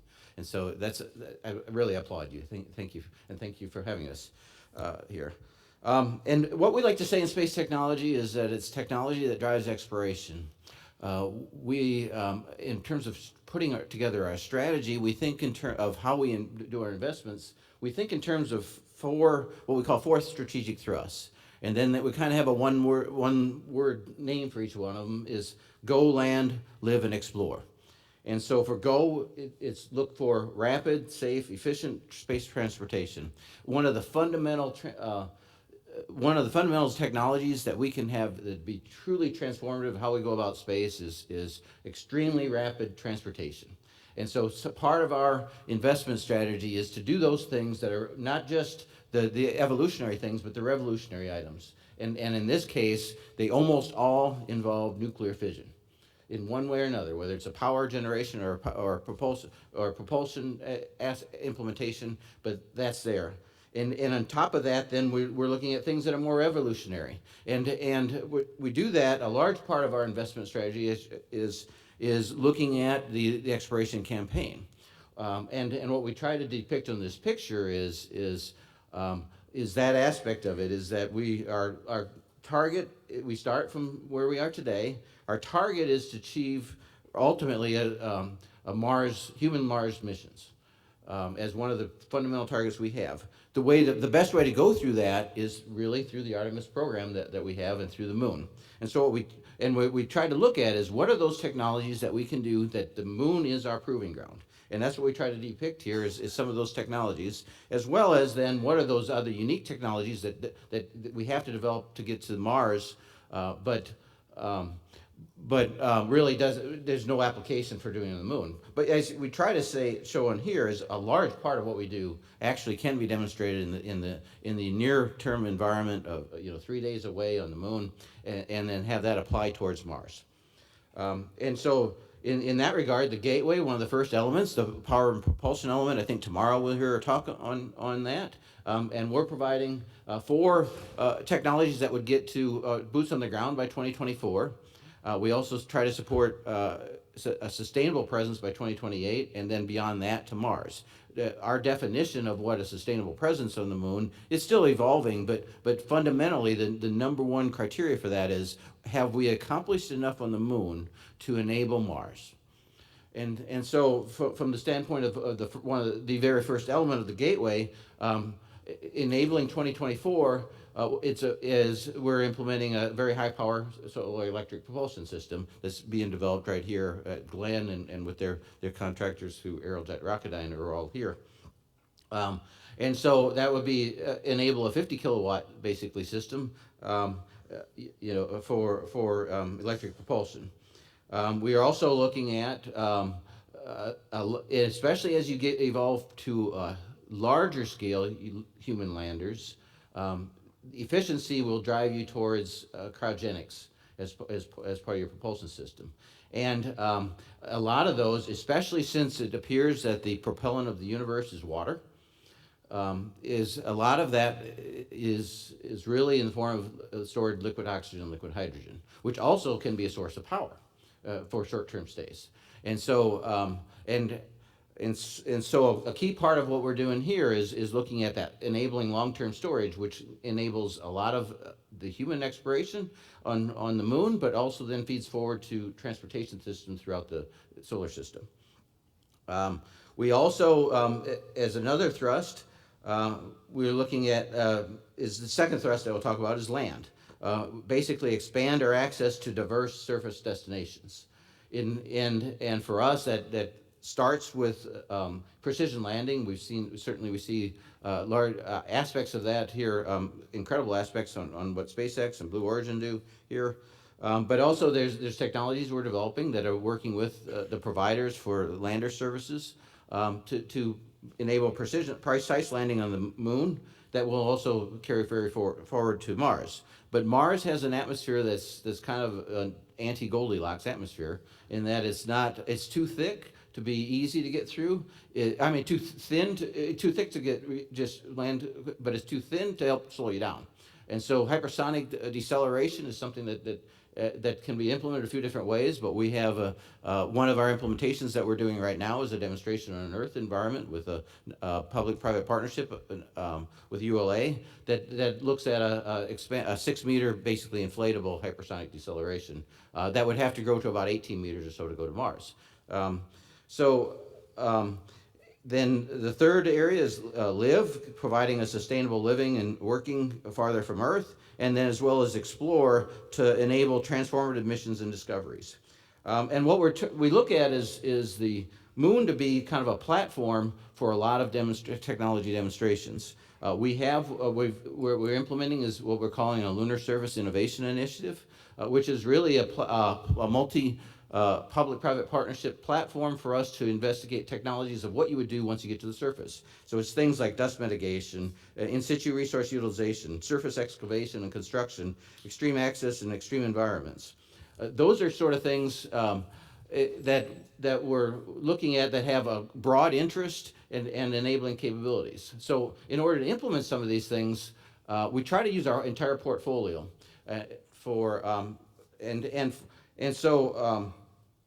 what we're trying to say is the best way to innovate is through competition.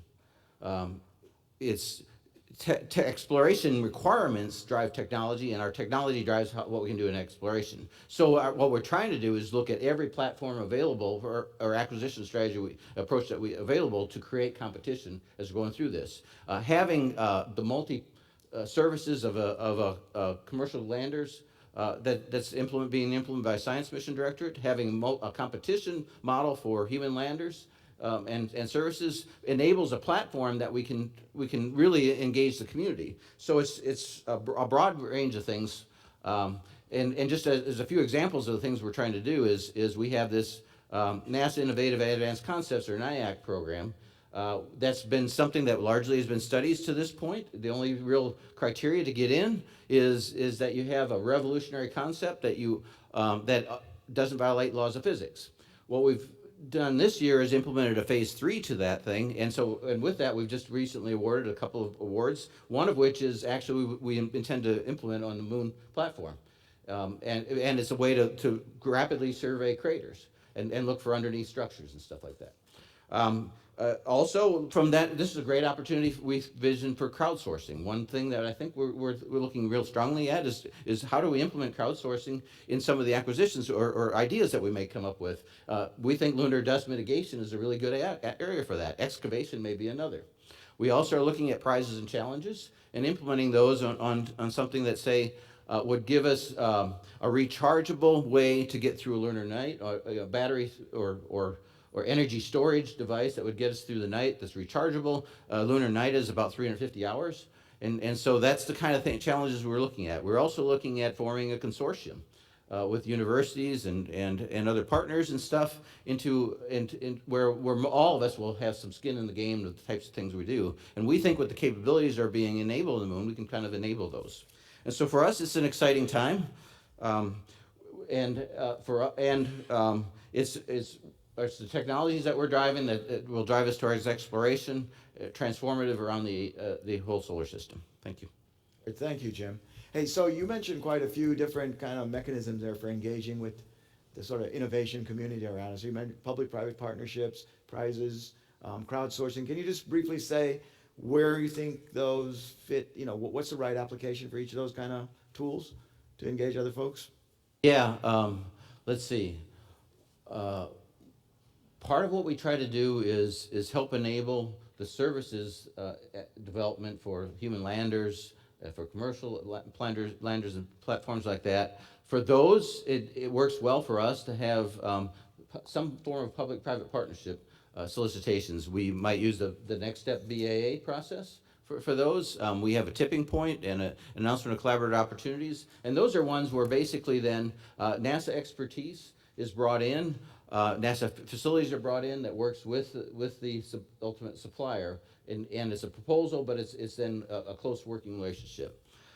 We think the moon, as I talked about some, is a great platform for looking at things like crowdsourcing, engaging community and engaging multiple ways to get to for technology developments. And the CLIPS lander is an opportunity for us to be creative. We don't have to worry about not about whether there's a failure or not, because what we want to do is learn and try, and then involve competition as we go along. So there, NIAC ends up being a really good place. We have an early career initiative inside NASA where it's a place where we encourage young people to actually lead the projects that we go through it, and so it's a platform like that.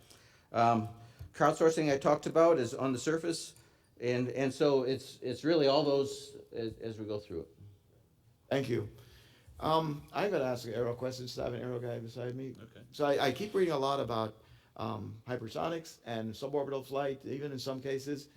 Of course, we're focused on overland supersonic flight as the next. Do you foresee a future where those things materialize in commercial aviation? Hypersonics? Yeah. Yeah, so right now the big push, of course, in hypersonics is on the military side.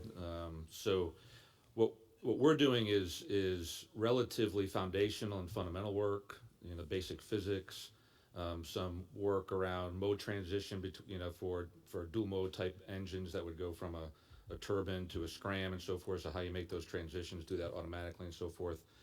We're doing work like an uncertainty quantification. Think about hypersonics, right? Lots of thrust, lots of drag, just little errors could ruin your day, right? In terms of the ability to accelerate and actually achieve hypersonic speed. So where your uncertainties are in your design, so you can put effort there is really important. So we're doing a lot of that foundational stuff. We're using DoD because they're going to flight, they can generate data, we can instrument generate data, and then we can validate the kind of work we do using flight data, which is hard to come by. Now, beyond that, we are starting to see interest by the commercial sector in hypersonics. Some are thinking, well, we're just going to bypass supersonics altogether, go right to hypersonic.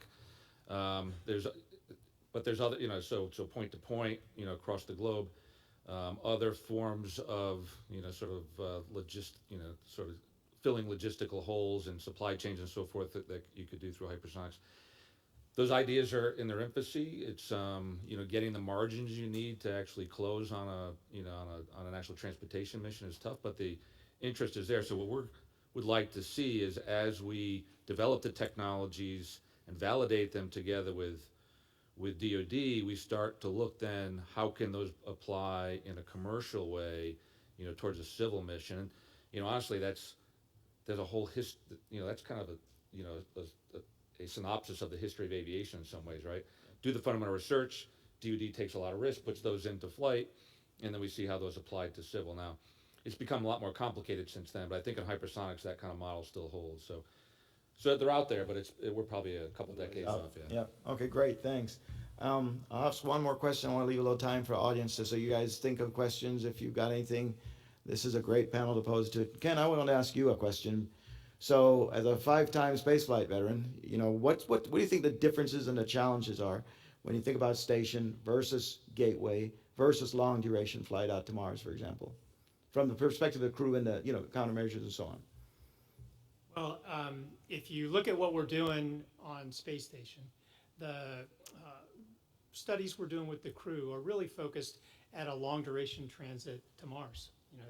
The 6-month mission increments, the type of analysis we do on the crew before and after flight. That's to build up an experience base for what we think is a typical length of the mission to Mars. But that's one way, right? And then you land on the surface, you spend some time on the surface, hopefully recuperating, and then you do another one of those 6-month missions or more back. So even what we're doing on space station now is less than the challenge we'll have when we go to Mars. At Gateway, the challenges we have, I think, are going to be more with the equipment than with the humans, but it's important to develop that equipment. And the missions will probably be a lot more like shuttle missions were, I think, or like Apollo missions. And then especially on the lunar surface, those will be like they'll be like Apollo missions, but then we'll spend more and more time on the lunar surface and do more and more things that we didn't get a chance to do when we were there with Apollo. So, I mean, that's kind of the way I see the continuum, but I think we're building up the necessary experience base that we need to accomplish all those missions. Thanks. So I think we've got about 10 minutes or so. Any questions from the audience? Yeah, thanks, Doug.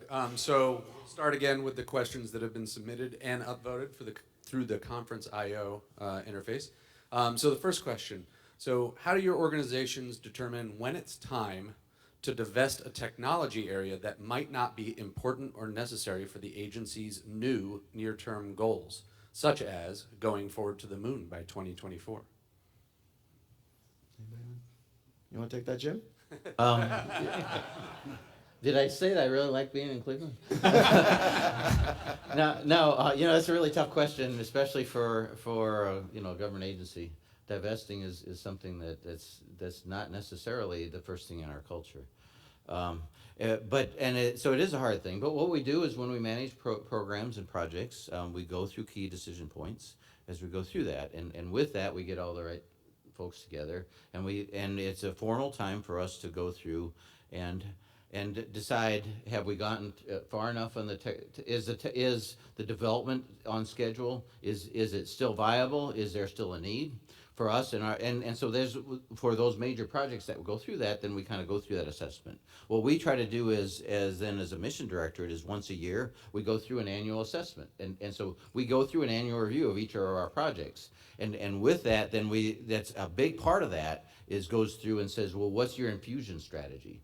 If we don't have an infusion point for our technologies, then why are we doing it? There can be reasons we do, but that's part of at least the discussion. So we try to do that, we try to keep close with our stakeholders, and then also through the major projects go through key decision points. And if I could add, I think having worked with you closely on some of this, I noticed if maybe not the question posed is sort of binary, it might be about emphasis or priorities, right? Would you say in some cases? Versus Yeah, absolutely. And that's a lot of what we do is balancing our priorities. There's a lot more technologies that we'd like to develop and invest in than we have capability to do so. And that priorities do change as our stakeholders' priorities change as well. Great. And again, if there's a question in the room, please raise your hand and wave it a little bit and so we can see you, and we'll get a microphone over to you. The next question, what do you see as the most difficult barrier in advancing technologies before other countries? The U.S. ahead of other countries? Is that correct? Yeah. So I think that the United States has obviously been a leader for decades, and we intend to continue to be a leader. I do a lot of work with the other parts of the government that focus on these questions, and one of the things I think it's pretty hard not to ignore is the fact that certain countries have very long-range plans, strategic plans that they are executing very methodically. And though they may be behind us right now, and you mentioned this when you talk about the pressure on some of the airplane market, for example, Bob, their investments have been very consistent, and they're making really good progress.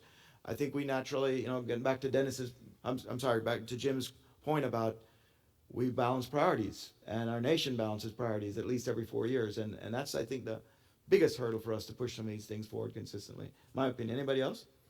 Yeah, I think I would just add that I think, we as a nation, I think have become more risk averse, right? And especially in technology and technology application. Like I said, if we're going to introduce a new aviation system, it's going to have to be as safe as commercial aviation from the get-go, right?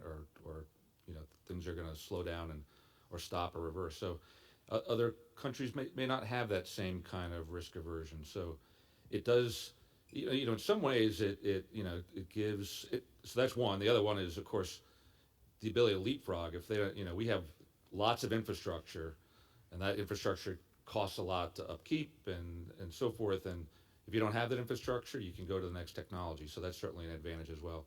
I think we need to take those challenges and just address them head on, and not be afraid to take these challenges on. If we sort of say, look, there's no way we can compete because they have these advantages, then we sort of give up. I think we can do it. I think we've got the kinds of expertise, technology, and will to make those things happen. But you have to take it on head on. And I'll just add one contrarian item, and that is part of our history is we're used to being the best, so we sort of assume we still are. And so part of our hurdle can be to really convince ourselves that maybe somebody else is catching up or passing. And something else, we've been charged in SPD1 to work cooperatively with other countries. And sometimes that means instead of trying to be the first to develop something, we have them develop it so we don't have to pay for it. And there's a balance that you have to find. So then this other question that's on here kind of goes directly to that. The question verbatim is, SPD says to achieve goals with commercial and international partners, we apply the Buy American principle. This prevents us from taking advantage of international innovation. So what's more important, success, speed, innovation, or protecting the US industry? Do these goals and restrictions operate across all of NASA? What I see is we have to find a balance there. We try to develop U.S. industry, but at the same time try to work with international partners, and there are competing goals. And whenever you have competing goals, you have to work really hard to see if your balance is right.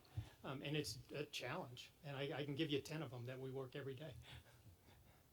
And yeah, I'll add too is as you go through that assessment of where is it that you would want to retain it in-house in this country versus going out to somewhere else, it becomes a question of which are these technologies one of national interest, and those that are the ones that we have a primary national interest are the ones that we try to would prioritize in-house. Those that we think we can accept and can be ones that you'd work with internationals. I'd add, from a scientific research point of view, that it's important to use international partnerships and their resources to enable opportunities for American scientists to make measurements that they wouldn't be able to otherwise. And at the same time, it's important to recognize that part of making a measurement or making an observation is developing the equipment and the technology that allow that measurement to be possible. So there is a bit of discussion deciding whether something will be done in the United States or will take advantage of international partnerships about whether we think the technology development associated with making the instrumentation to enable those measurements is something that would be beneficial to have done in the United States, or it's fine to take care of an international capability. Of course, there's some capabilities in measurement that are better done by international bodies because they either have more experience or a higher level of technology in some niche area, but that's always a trade that has to be made. So another one that's at the top of the voting, different approach. Who is leading plans for lunar surface habitats? Seems like ESA is more focused on this effort. Well, we have work going on inside the Human Exploration and Operations Directorate in that area. I mean, there's an activity that I know of that's going to help us. I'm not ready to disclose any of the details, but we're thinking about it. One of the trades is, do you want a stationary habitat or do you want a roving habitat?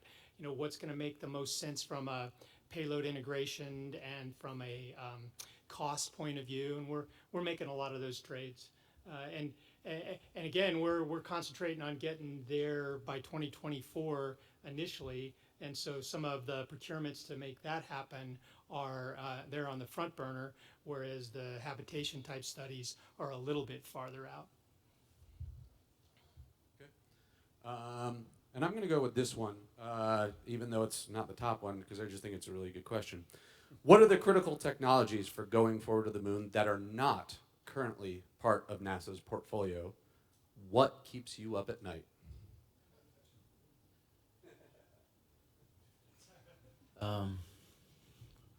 Let's see. We're trying to address a lot of different ways. In terms of things that are in our portfolio and keeping us up, we really need to have a long-term, reliable life support system that's being demonstrated as we're going. ISS is a great platform for it, but it's one that's a high worry overall for the agency. Radiation protection is one that there really aren't great solutions to that. That involves something that we can do. It's one that probably frustrates me more than any others as we try to look at our investment, because it's one of the biggest problems that we could try to address, other than safety standards on the crew members. But it's also one of those that's really hard to find what kind of technology investment can we make that would really make a difference, more than implementing. So then beyond that, I think I think a lot of the activities, is certainly for the establishing the lunar base, we have technologies that are in place that we're going to be able to do that for 2024. When we look beyond that and say, how do we explore the solar system and get to Mars? Well, then becomes a lot more that are become front burners. Like the introducing and landing becomes much more challenging in that environment. How do we get there? The advanced propulsion systems. What kind of power system do we have that's sustainable on the surface? So those are ones that may, the one that bothers me the most is because I'm having trouble seeing what I can do about it is radiation. And for me, you know, the long trip to Mars, it's the human health risks that I worry the most about. For getting to the lunar surface, I'm worried about getting the program and the hardware in place to land on the surface. I mean, I think that's our biggest technological challenge in EO. I could just add to that. I think, yeah, I agree with all that, and both of you mentioned the long transit time, right? So, a lot of radiation risk, the human health risk, the long duration of support, shortening the time is, if there's a magic bullet. So we're looking at a bunch of things and nuclear propulsion, stuff like that. Propulsion is. But that's something that's not in hand currently, I would say. Yeah. Oh, not close. And we'll be talking about exactly just that in two of the sessions this afternoon, propulsion and power. So. And that's why you see the architecture we've got now. You know, it's laid out with what we think we can accomplish in the next 10 years. But if we see a more rapid pace of change in propulsion, that could change things. Great. We have a question right over here. How do we maintain the Artemis program beyond just making sure we do a one-time flight, boots on the ground by 2024? So we build on that for the sustainability and global access to the lunar surface. Well, first of all, I mean, that's our intention going in, is that this is going to be a sustained program, right? And I think that an important part of making it sustainable is to do it in a little bit different way than the way we did Apollo. And so, to me, Gateway is really important for that. If you look at Gateway, we're not talking about just stopping at this little spot to visit on the way to the lunar surface. I mean, we're talking about actually using it as a place to aggregate and reduce the risk to our landing vehicles, potentially as not necessarily a full refueling stop, but maybe just a place to top them off. Let's say we use a little bit of maneuvering fuel getting to the Gateway. Well, if we could add just a little bit of fuel when we get to the Gateway to top everything off and get it to the surface, that could lower the amount of mass that we need to lift with a commercial launch with that element. But then we're also talking about setting up this commercial infrastructure around the Gateway, where we actually have commercial providers bringing up different types of supplies, whether it's fuel, oxygen, water, clothing, whatever it is that they bring up, suits. We're talking about doing that with commercial acquisitions to actually start that process, so that if there's ever commercial operators that want to get to the lunar surface, that infrastructure will be in place. And I think it's that type of a more complicated and intricate approach that will make the whole project more sustainable. And I'll add to that, one key thing is deliver on our commitments. Fly Artemis 1 when we say we're going to do it, fly Artemis 2 when we say we're going to do it. The CLPS landers and flying them once, twice a year, and getting those going in 2020 and 2021, those go a long ways towards having a sustainable program. Excellent. All right, so another popular question on here. How do we address the goal of maintaining or reestablishing U.S. leadership in technology amidst the directive to make public the details of NASA's technological advancements?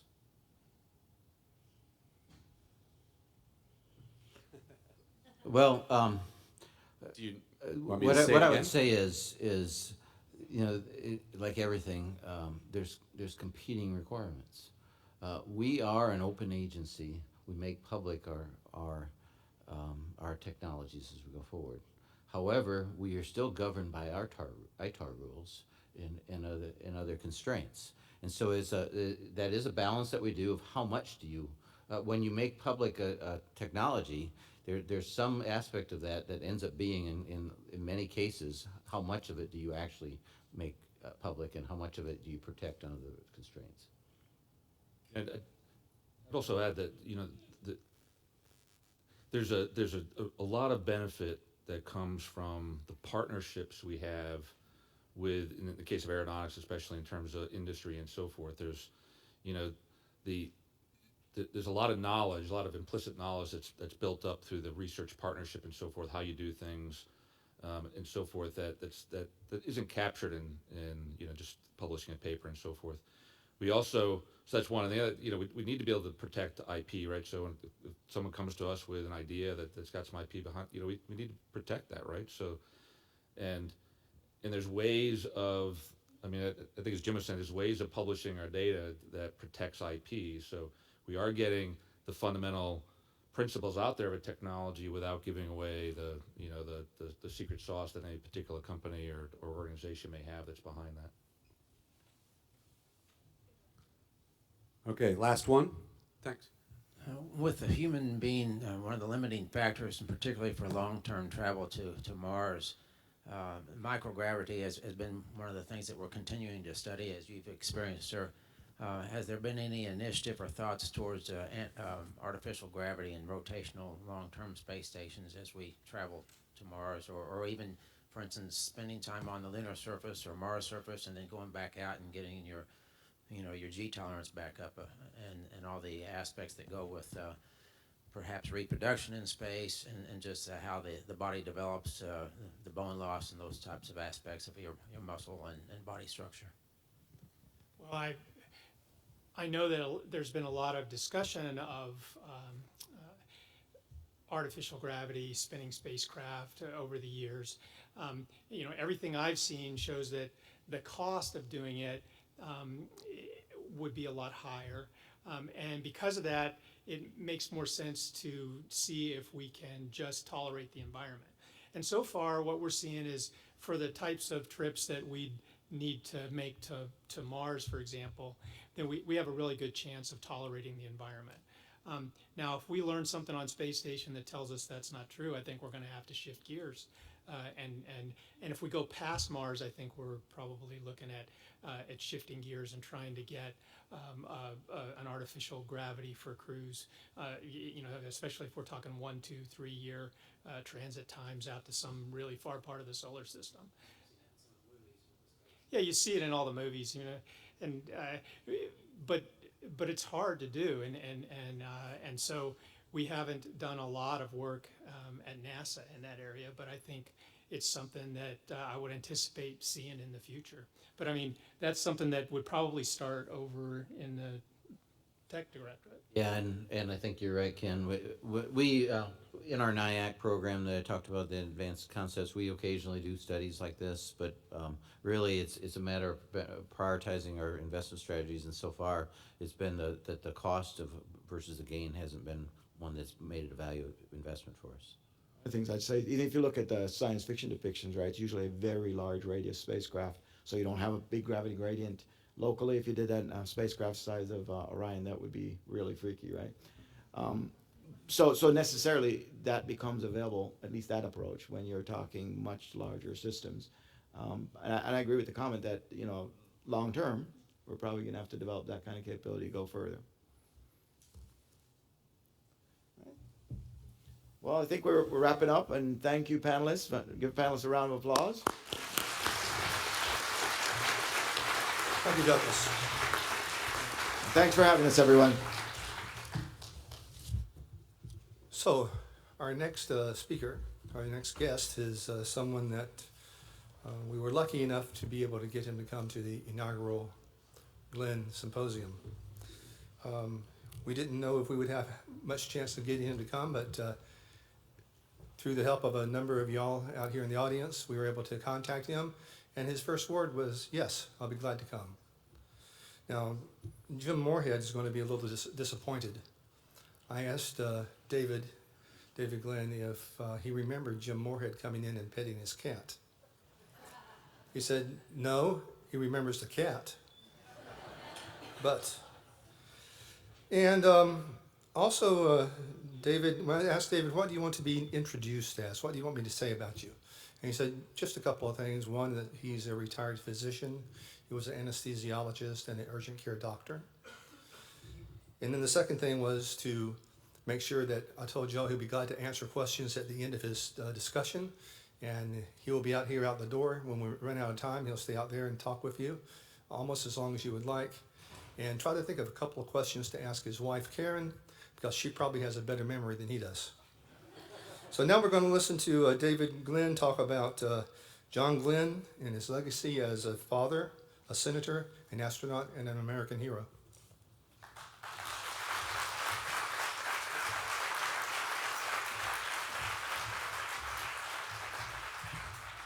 The first thing I've really got to say is that, I mean, I'm really happy to be here to represent my family, but my dad would have loved this meeting. This stuff is just, this was so interesting, and it just utterly as you know what his life was about, but it just fascinated him. And to hear the stuff going on here just since I've been here since lunch is just really, really interesting stuff. So I'm going to skip saying much about his Marine Corps, NASA, Senate, and Glenn College of Public Affairs experience, since those are part of the public record, and you probably all know a lot about those things anyhow. What I'm going to talk about are some of the foundational things that, from my point of view, underpinned his life, his whole life, through thick and thin, through success and failure. I want to point at what influenced him in his early life and what served as the constellations that really, as again, in my opinion, I think guided him through his whole life. I'll start with two stories that mark the end of his childhood and the beginning of his adult life. The federal government, some of you may have heard about this, the federal government had started the civilian pilot training program just before World War II to increase the supply of pilots. And that's how my dad learned to fly in 1941 when he was a sophomore in college. By the late summer of that year, he had his license, and he decided to take my grandfather up for a ride, my grandpa Glenn. It turns out it was a very small airfield with a grass runway. I guess it's just outside of Zanesfield, Ohio. It turns out it was a very hot day. My grandfather weighed 230 pounds, and the airplane was a little Taylorcraft with a 65 horsepower engine. Bad idea. He barely cleared the tree line off the end of the runway. But luckily, the ground dropped away considerably down to the Muskingum River just beyond the end of the runway, so he was able to nose over with his stick and get up enough airspeed to keep flying and then gain altitude. My grandfather later on said, "You sure like those exciting takeoffs, don't you?"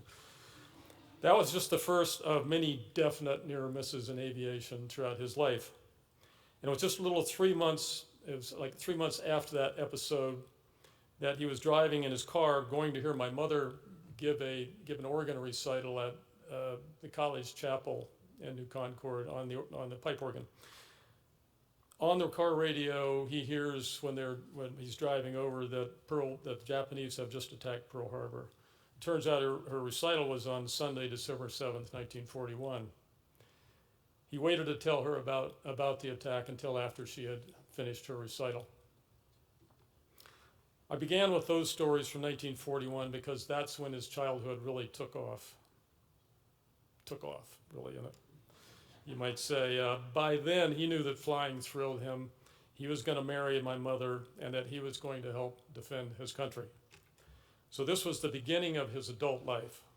But it was in the years before this, during his childhood years, that he was most powerfully influenced by nature and nurture in the times that he lived in.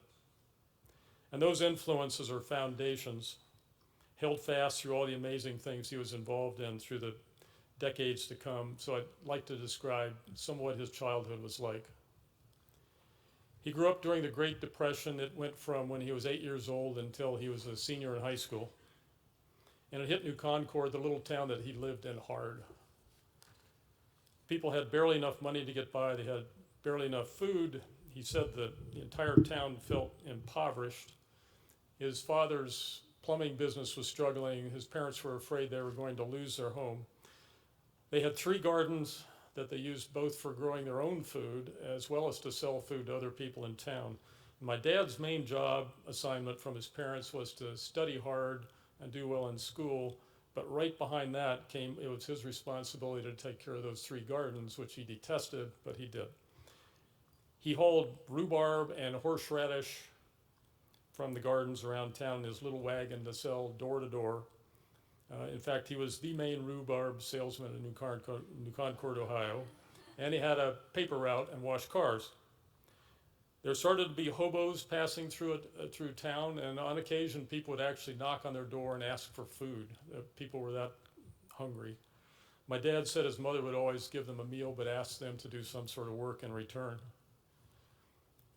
By the mid-1930s, he remembered that everything began to change for the better as Roosevelt's New Deal program began to kick in. There were public works programs that gave my grandfather's plumbing business some really badly needed work. They had some antique sewers in the city in the town that he was able to start working on. And the FHA let them refinance their mortgage, and it saved their home. But he never forgot the huge potential that government has to make things better for the average person, to improve the common good, to make our capitalist economic system more humane. So those were tough times, but he loved his childhood in New Concord, and why was that? And I have thought that there were 3, when I thought about it, I thought there were 3 reasons. First, I think he was simply born with an amazingly even temperament. He was really slow to anger. He never got really worked up, no screaming and yelling. He had a sunny, optimistic, glass half full kind of personality that made it natural for him to want to connect with other people and do interesting things, to collaborate. An example of that is a club that he and some friends formed when he was 11 years old that they called the Rangers. It was modeled on the Boy Scouts. They wrote a 35-page manual for the club. They created their own, I've got the Ranger manual at home. They created a summer camp. He was chosen to be their first chief ranger. Their motto was blaze the trail. And the Rangers became a huge focus of energy for him until high school. He played trumpet in the town band, was a reporter in the high school newspaper, was junior class president, played on the varsity football, basketball, tennis teams. And when he was a teenager, he began to work with my grandfather's plumbing business and became a really good pipe fitter. He remembered how good it felt to be respected by the other plumbers for becoming competent at that job. It was hard work, and I'll have a little bit to say to that at the end of this talk. And he had a loving set of parents, but they were anything but helicopter parents. Those didn't exist in New Concord. Instead, his parents gave him a combination of great freedom and equally great responsibility. His father had been a bugler in World War I. And actually, he was around artillery a lot, lost his hearing. He always had a hearing aid when I was growing up. And he taught my dad how to bugle. Beginning when he was only 10 years old, they used to play what my dad called echo taps at the annual Memorial Day celebration in New Concord. My grandfather would play a phrase of taps to the gathering, and then my dad would answer the same phrase from where he was standing hidden in some nearby woods. My dad remembered these experiences as the beginning of his real love for America. There was a lot of the traditional flag-waving sort of patriotism in New Concord like that, but that would later be deeply amplified by a civics teacher he had in high school, a guy by the name of Harford Steele, who was a terrific teacher. My dad said that the understanding of government that he got from Harford Steele's civics class is really what inspired him to go into public service later on. New Concord, in sum, was just a great place to be a kid. You could go out the door and roam around. People felt safe there. It's a different time and place in that respect. As long as you got your chores done and you weren't late for dinner, you were welcome to go roam. And as you got older, you were naturally given more responsibility and got support from your family, your friends, and the little community as you stretched your wings. So what strikes me about his life before 1941 is how the combination of his temperament and a supportive family and growing up in a community like New Concord during the Depression really readied him for what was to come. He had developed several qualities by this point. First, he had what today might be referred to as a growth mindset, which psychologist at Stanford has made popular, Carol Dweck. It was the belief that if he really wanted to learn or do something, that he could do it if he just tried hard enough and long enough. It was an optimism, and it was a faith in hard work. Because of this, he had been able to become a musician, a salesperson, a reporter, an athlete, a plumber, and an aviator, and a chief ranger. A second thing was his love of adventure. It made him love just being alive. He was so curious about things in general, excited to learn and try out new things. Aviation was at the top of the list here. And a third thing was the ability to make strong connections with other people, with family, friends, mentors, formal and informal organizations, school, athletic teams. He really loved to work collaboratively. I'm not claiming to sum him up as just being the combination of these three things. All of us are complicated people. But I think you can see how those three qualities, being a hardworking optimist, being adventurous and curious, and loving to connect and work with others in group efforts, really helped power what he did over the rest of his life. I'm going to jump ahead now to the later years of his life, forward to STS-95, his shuttle flight. He wanted to go back into space for the pure joy of it, for sure. But he had also completely rationalized this as a worthwhile science experiment with an N of 1 and a single trial it would be that could provide valuable data about the physiology of aging. We were angry. We did not want to have to go through this again. I was really, really personally angry. But he was so enthusiastic, so excited, so persistent that we had to give in. In his memoir, he quotes Dan Goldin, the head of NASA at that time, as telling him, "You're the most persistent man I've ever met." So, one more adventure in his later life I have to mention. In the summer of 2013, he and my mother decided to go on a giant road trip. They were going to set off from Ohio in their car, drive through Texas into the Southwest, up through Utah and Colorado. He was 92 and she was 93. So they set off, and a few days after they start their trip, our phone rings, and my dad says, "You'll never guess where we are right now." Turns out they're sitting in their car, which had been loaded up onto a flatbed truck, a AAA truck, because they had had a flat tire and their spare tire was defective, and they were being transported off to the nearest town, which was about 25 miles away. They were in the Texas Panhandle, and it was 106 degrees outside. And they're sitting in their car on the top of that truck with their engine running so they could have their air conditioning on and not roast. And they were all excited. I was just about to fell over when I was listening to this on the telephone. They got their tire fixed and they continue on this crazy trip. A little later in the same trip, they call up again and they had just finished a 2-mile hike in Arches National Park in Utah, which is an interesting, really nice place. And this was right at the end of the summer. And remember, he's 92 and she's 93. And then a third phone call toward the end of this trip. They call up from some little town in Colorado where they're sitting in a restaurant and there's a freak thunderstorm going on that had caused a flash flood. The street out front was underwater, and water was starting to actually come under the front door of the restaurant. They loved that trip, and there was seemed no end to their adventures. And right to the end, he stayed really busy with projects and activities, especially with the Glenn College. That faith he had in the vital importance of citizenship and public service in a democracy really drove him. So, those qualities of optimistic persistence, adventurousness, and social connection were with him from one end of his life to the other. But he was getting the sense that time was running out for him. My wife and I were visiting my parents in October of 2016, and this was just 1.5 months before he died, that December.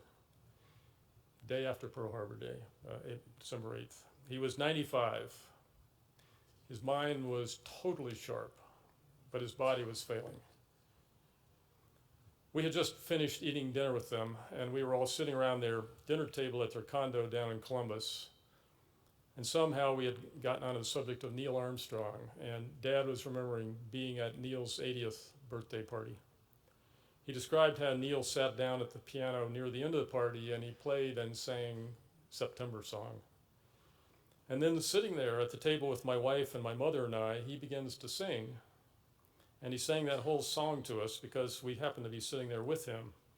But it felt like it was really to everyone in his life that he cared about.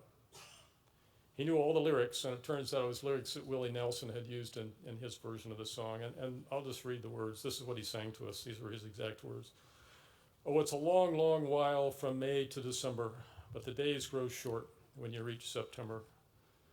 When the autumn weather turns leaves to flame, one hasn't got time for the waiting game. Oh, the days dwindle down to a precious few, September, November, and these few precious days I'll spend with you. These precious days I'll spend with you. When I spoke at his memorial service, I ended with that story, but I have just a little bit more to say today. I want to return to what I said at the beginning of this talk, that he would have loved to be here if that had been possible. Not so much to yak about his own life, more to sit here with you and to hear about your challenges, your efforts, your successes, and your failures, and what is upcoming, especially. You have a bold title for this symposium, Powering Innovation from the Sky to the Stars. He would want to have known all the details, to have gone into the weeds about this with you. Could be he'd come up with some compelling and optimistic reason that he should suit up again. No end to this guy. Or he might be simply profoundly grateful and proud to pass on the baton, the torch, to new people. With that in mind, the passing of a baton, I have one final brief story. This is how he ended the memoir that he wrote. My parents' legacy was honest hard work, sweat and dirt, effort, and the grasp of opportunity. They believed in themselves and in their country, and they had faith in God. That legacy has been my guide through all the places I've been and all the things I've been fortunate enough to do, and I've tried to pass it along. For years now, I've kept one of Dad's plumbing wrenches on my desk. It's an 8-inch wrench. It's steel heavy and darkened with oil and age. I keep it there as a reminder of just where and what I came from. That wrench tells me all I need to know about myself and about the country I love. In the last year of his life, he must have told me about 6 different times to be sure to take that wrench when he was gone. And so that's the wrench.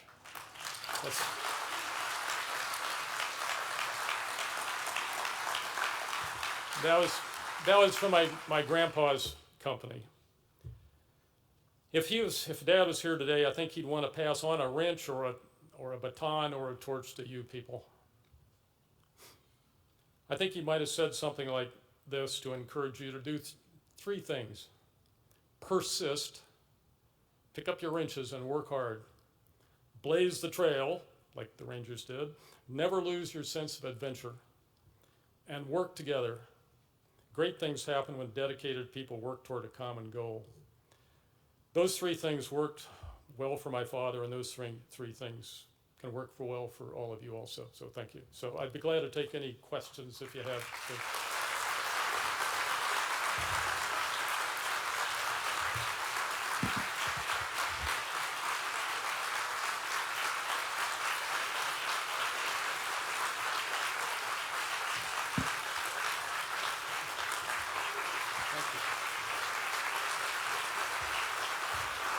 Thank you very much.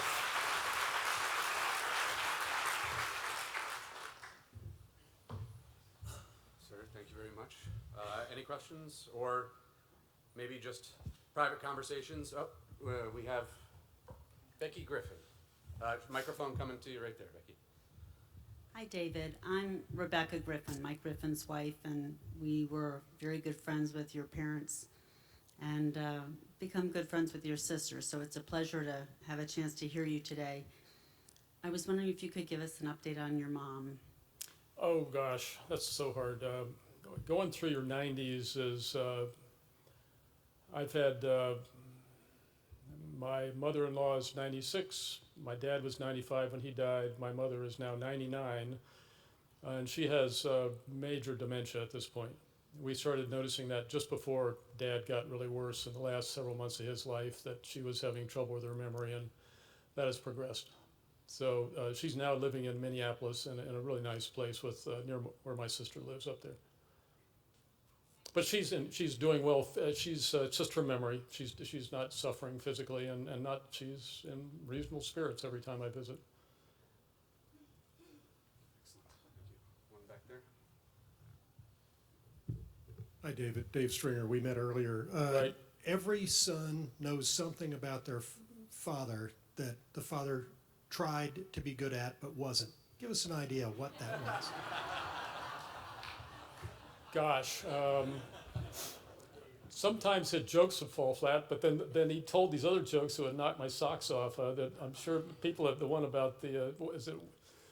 My wife now might remember this better than so the Wednesday, Thursday, Friday.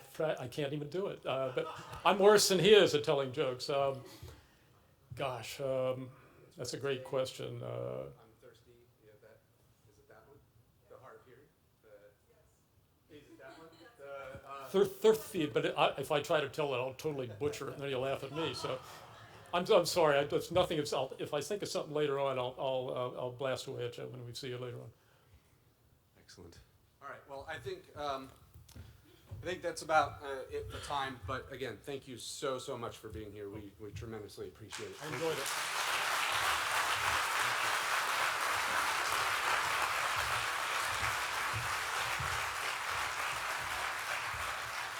So thank you again. We'll take a network.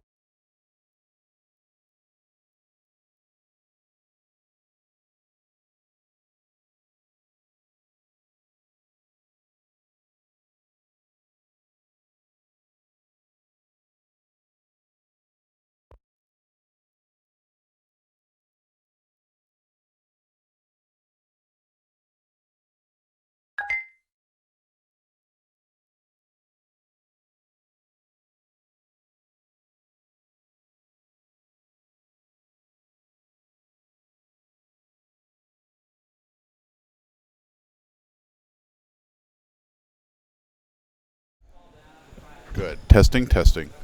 Testing, testing. 1, 2, 3. All right. Set that there.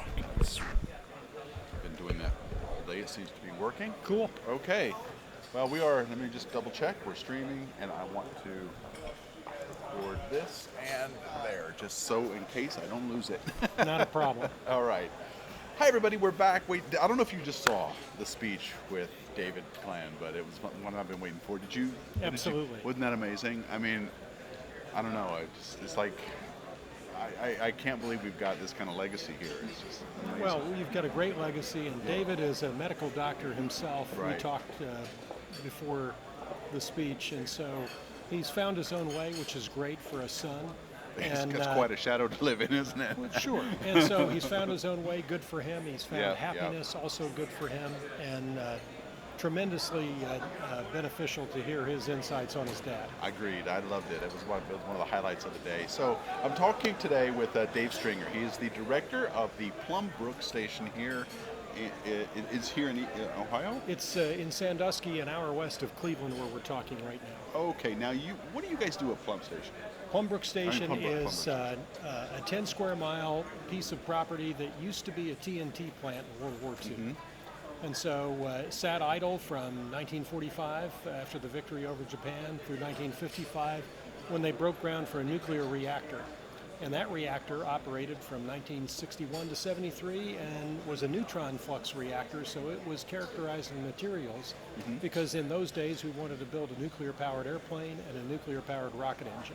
We did? We did, and the airplane I idea... did not know that. Yeah, the airplane idea went south in 1961. It was too big, and there were other problems with it.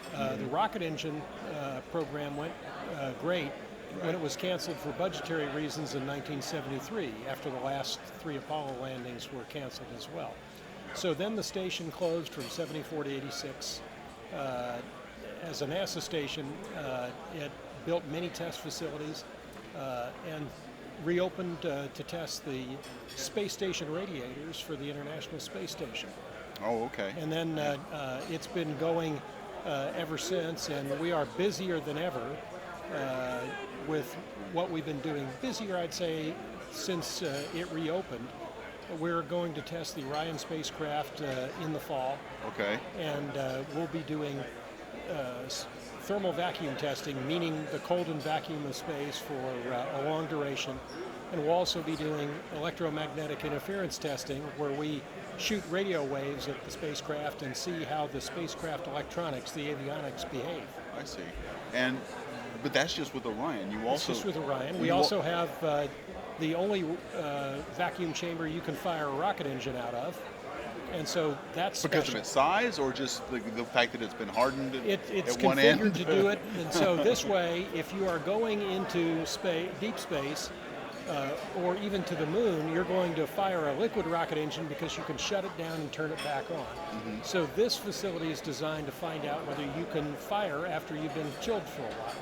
So Okay. it's cold soak start or restart is what that facility is uniquely capable of. Okay.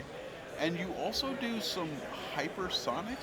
We have a facility that's done hypersonic testing, currently being used for another NASA project called Electric Aircraft Testbed. Electric aircraft? Yeah, and so in this way, what we're trying to do is see if you raise the voltage of air that are used in aircraft. Typically, it's either 110 or 480 volts alternating current. We've never gone much above 600 because we've never had a need to. But if you increase the voltage to 1,000 or 2,000, the mass of the distributing lines that you put the electricity in the airplane drop dramatically. That's just a rule of That's the same electricity. principle of our grids, right? The reason Right. they have 10,000 or whatever it is volts in the high voltage lines is Yeah. so they don't need as big a line. Exactly, and so that's the point. So if we can do that, and we can prove that they don't zap themselves as they go up to altitude, then we're making improvements that everybody can use, and so that would help make your airplanes more efficient. In addition, Because of less wiring. we lower the mass of the wiring. Now we're also looking at, with boundary layer testing of airflows in the back of like a 787 or similar sized aircraft, what if you put something that rotated just with the wind and generated electricity as well?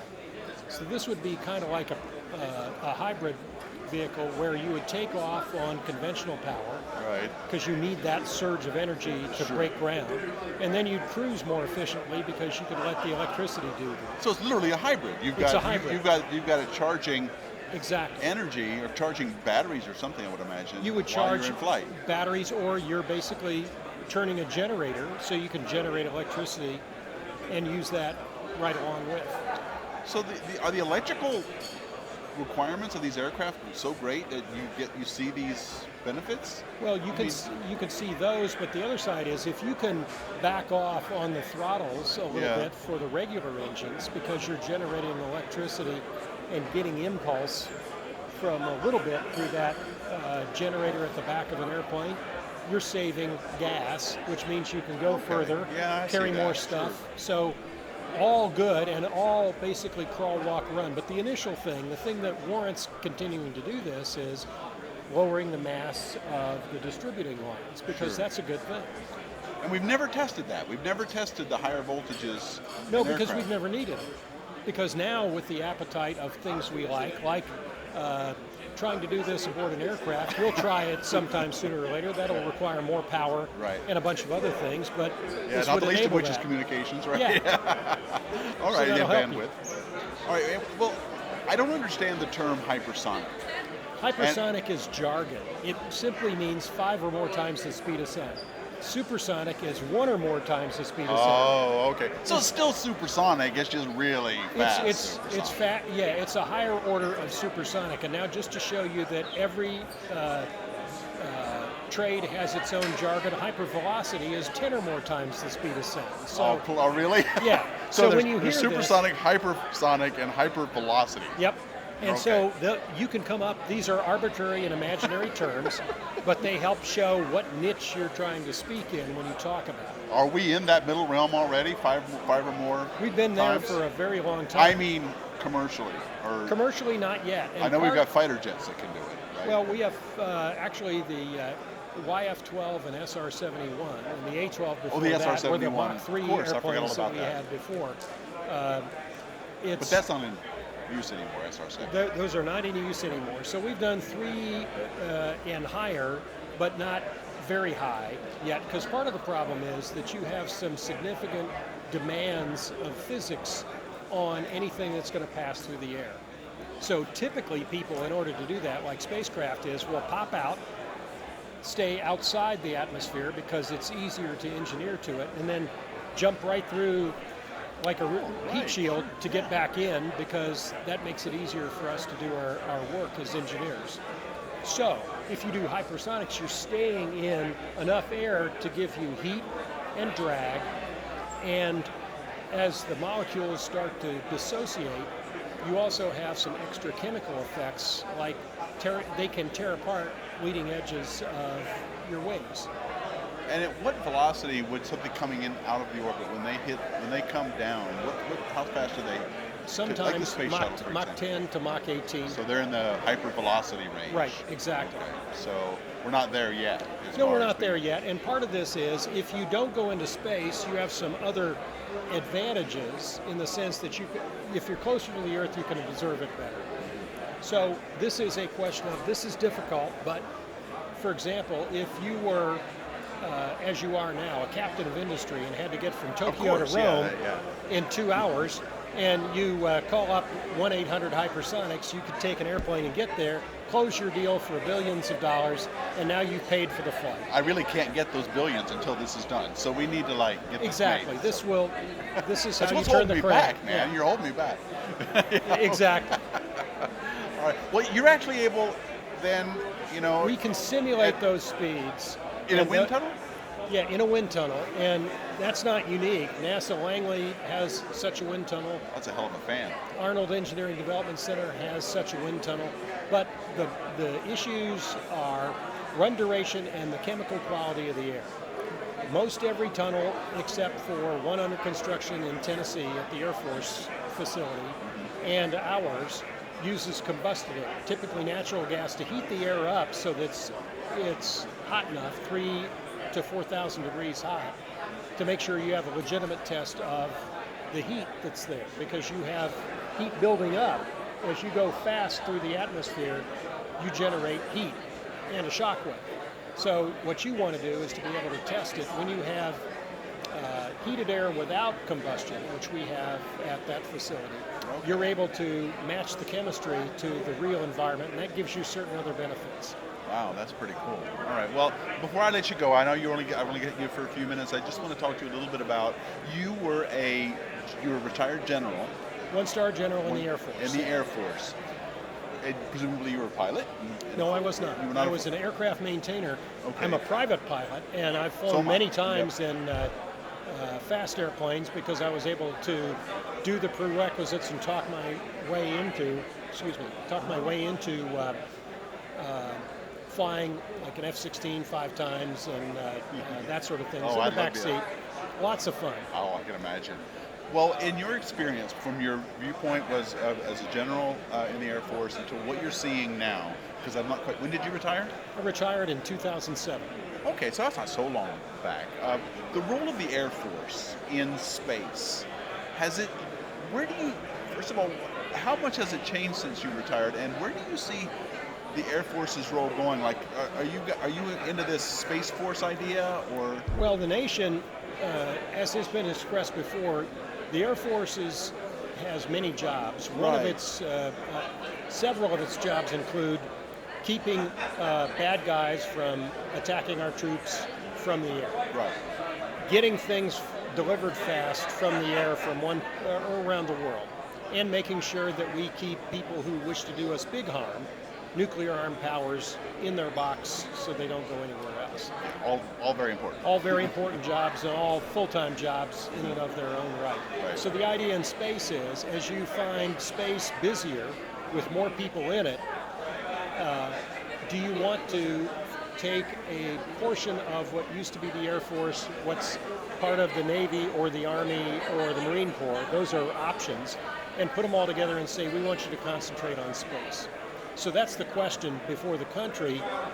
The president says, I think that's important, and then the Congress is considering it. And I see more and more progress towards doing that in But Congress. that role, whatever it is still pretty ill-defined at this point, right? We don't really know what that means to have a presence in space, right? I mean, other than...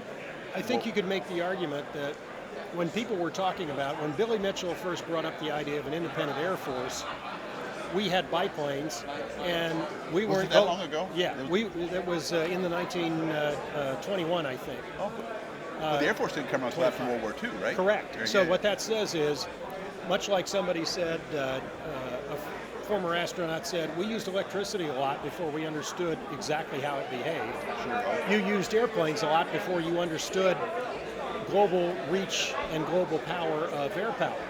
We didn't really understand that until we started to get air refueling after World War II.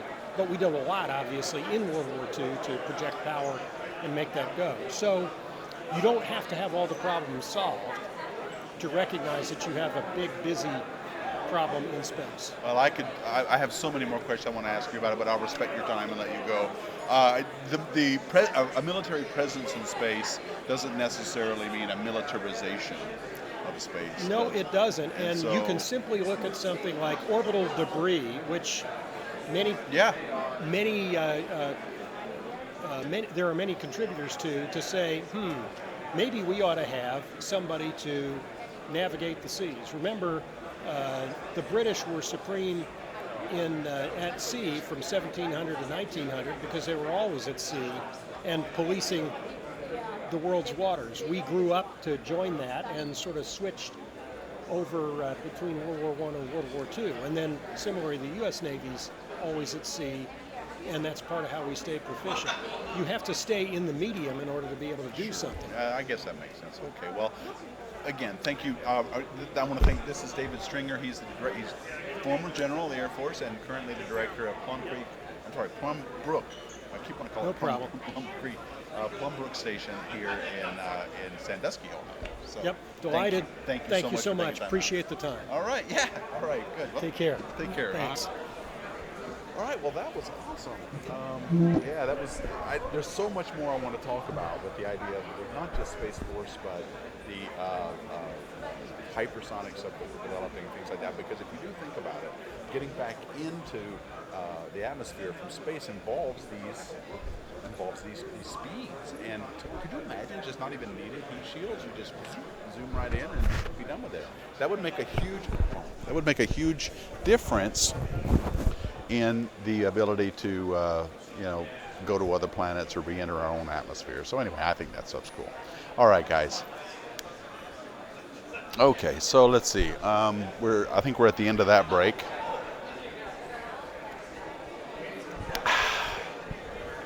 Lovely. Okay, so I'll look at some of your chats here. I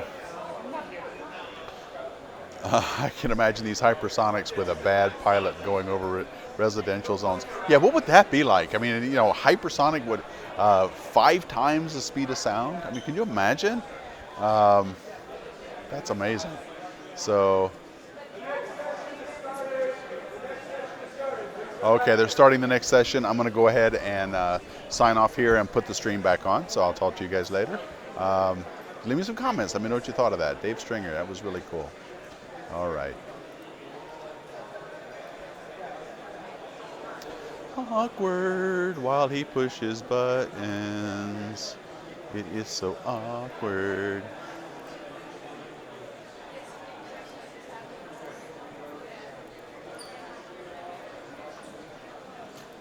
All right.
force that leads to forward movement to further space exploration. So propulsion in both the literal and figurative terms. So back to the present time. So the city of Cleveland just this week hosted the Major League Baseball All-Star Game, and I'm not sure anybody has mentioned that yet. By the way, if you saw the home run derby, I will just say that it was arguably one of the most exciting. I think Guerrero hit 91 Monday night or something like that out of the park, which was really impressive. So I haven't told the panelists this, but that's exactly what I expect you all to do today, hit it out of the park. I have prepared some questions for you that are softball, so that'll make it easy for you to do. I'm just kidding, but it is my privilege today to host this group of all-stars of a slightly different nature, each here representing different sectors, academia, industry, and government, as well as various but complementary propulsion technologies. So today you'll hear from each of them in their respective areas of expertise, discussing solar electric, nuclear thermal propulsion from their perspectives and the benefits that each provides for a full suite of future exploration objectives. So one quick programming note before we begin. After each panelist makes their opening remarks, we'll move to the Q&A portion of the hour. So in a plea for help for the moderator, please use the electronic system, the conference I/O system, to ask questions as you think of them as they're speaking, and vote on them as well. And then we'll moderate that towards the end. So with that said, I'd like to introduce our first panelist. Mitchell Walker is a professor of aerospace engineering at the Georgia Institute of Technology, where he directs the High Power Electric Propulsion Laboratory. His primary research interests include both experimental and theoretical studies of advanced plasma propulsion concepts for spacecraft and fundamental plasma physics. Dr. Walker received his PhD in aerospace engineering from the University of Michigan. Can I get a go blue? Yes! That's always a risk for me to say in a room full of mostly Ohioans and a high percentage of which are Buckeyes. So thank you for that reception. There, he specialized in experimental plasma physics and advanced space propulsion. His training includes rotations at Lockheed Martin and NASA Glenn Research Center, so there's another tie in there. And in 2005, he founded the Electric Propulsion Program at Georgia Tech. Dr. Walker's research activities include Hall effect thrusters, gridded ion engines, magnetoplasma dynamic thrusters, diagnostics for plasma interrogation and thruster characterization, vacuum facility effects, helicon plasma sources, plasma material interactions, and electronic emission from carbon nanotubes. Whew, that's a lot. And he's authored more than 120 journal articles and conference papers in the fields of electric propulsion and plasma physics. So, Dr. Walker, if you would, please. Sure. Thank you for the opportunity to be here, Ms. Cortez. It's always fun to have an opportunity to share my thoughts on electric propulsion, advanced propulsion, and how those things relate to NASA's future. So just to build on Trudy's definition, electric propulsion is the use of electrical energy to accelerate the propellant to make thrust. And Hall effect thrusters and gridded ion engines are just unique applications of that technology. What really makes electric propulsion different, though, is that you can decouple the propellant from the exit velocity of the engine. And when you do that, you can drive the ISP way up, or the efficiency of the engine way up. And that looks at more than an order of magnitude what you could do with chemical propulsion. And the impact of that is now I can take a lot of propellant off of a spacecraft, where I can do other things with the available mass. Now, NASA has a long history in success developing and actually flying electric propulsion technology. The first one was flown in 1964 by NASA. But it didn't really go from being what I'll say is a future technology to a baseline technology until the 90s.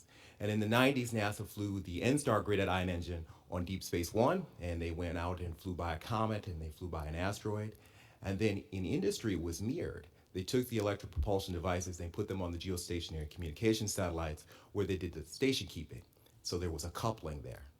You advance forward 10 years, and NASA now says, let's use electric propulsion as the primary propulsion system on spacecraft. So the Dawn system flies out, it goes around Ceres and Vesta, all on electric propulsion, and they were able to do a lot more to orbit two bodies because of the advantages of electric propulsion. Following along, industry said, why don't we use that primary propulsion capability with geostationary satellites? And Boeing came out in 2015 with the first all-electric satellites.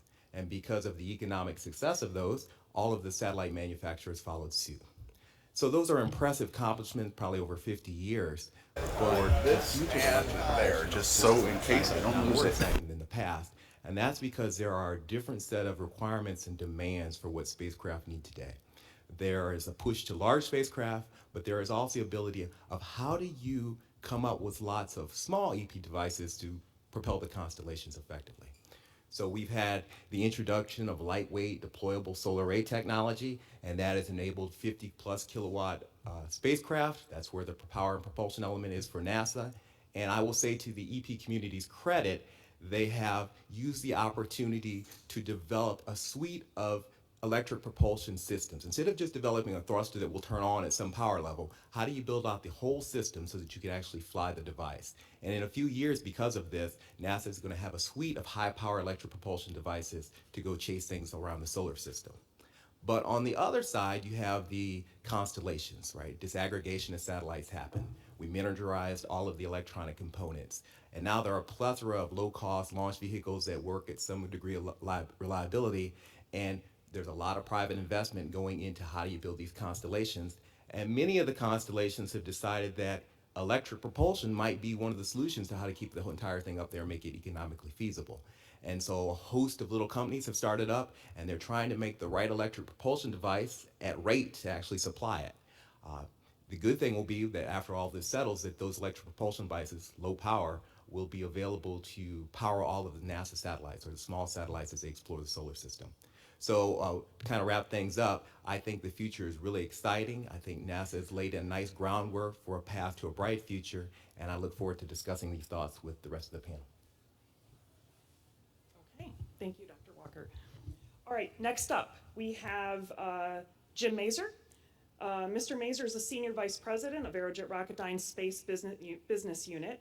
In this role, he's responsible for leading the design, development, test, and manufacturing for launch and space propulsion systems. Jim has more than 32 years of global aerospace experience and leadership spanning entrepreneurial space launch, human spaceflight, and commercial and military jet engines. He's held a number of roles within Pratt & Whitney, including as the Vice President of the F-135 engine program and President of Pratt & Whitney Rocketdyne, where he was responsible for the design, manufacture, and performance of power and propulsion systems across numerous platforms. Mr. Mazer graduated magna cum laude from the University of Akron, also another local tie. Zips. Go Zips, right? Did I just hear that? With both bachelor and master's of science degrees in engineering, and later he received an MBA from the University of California at Los Angeles. So, Mr. Mazer, if you would. Great, thank you. It's great to be here at the inaugural Glenn Symposium.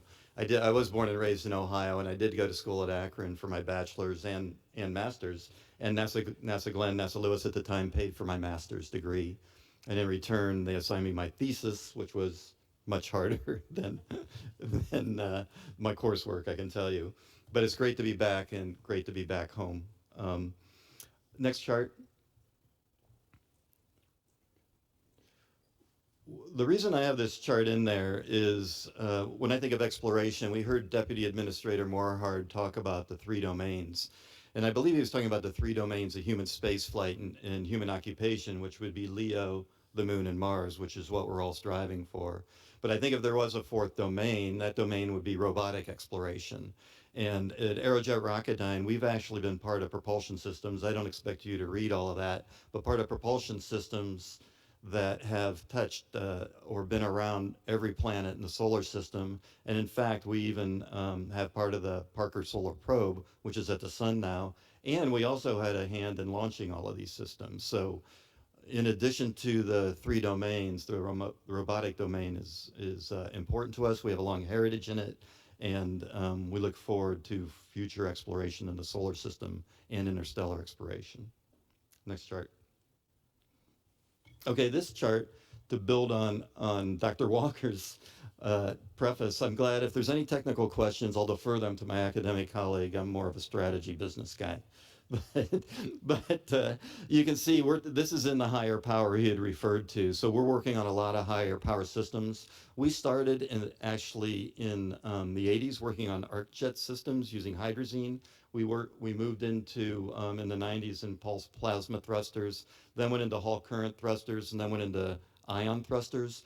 And the theme behind that is the arc jets were around 600 seconds of ISP, whereas you get into the gridded ion we're working on now is 4,000 plus seconds of ISP. And we're also getting the higher power.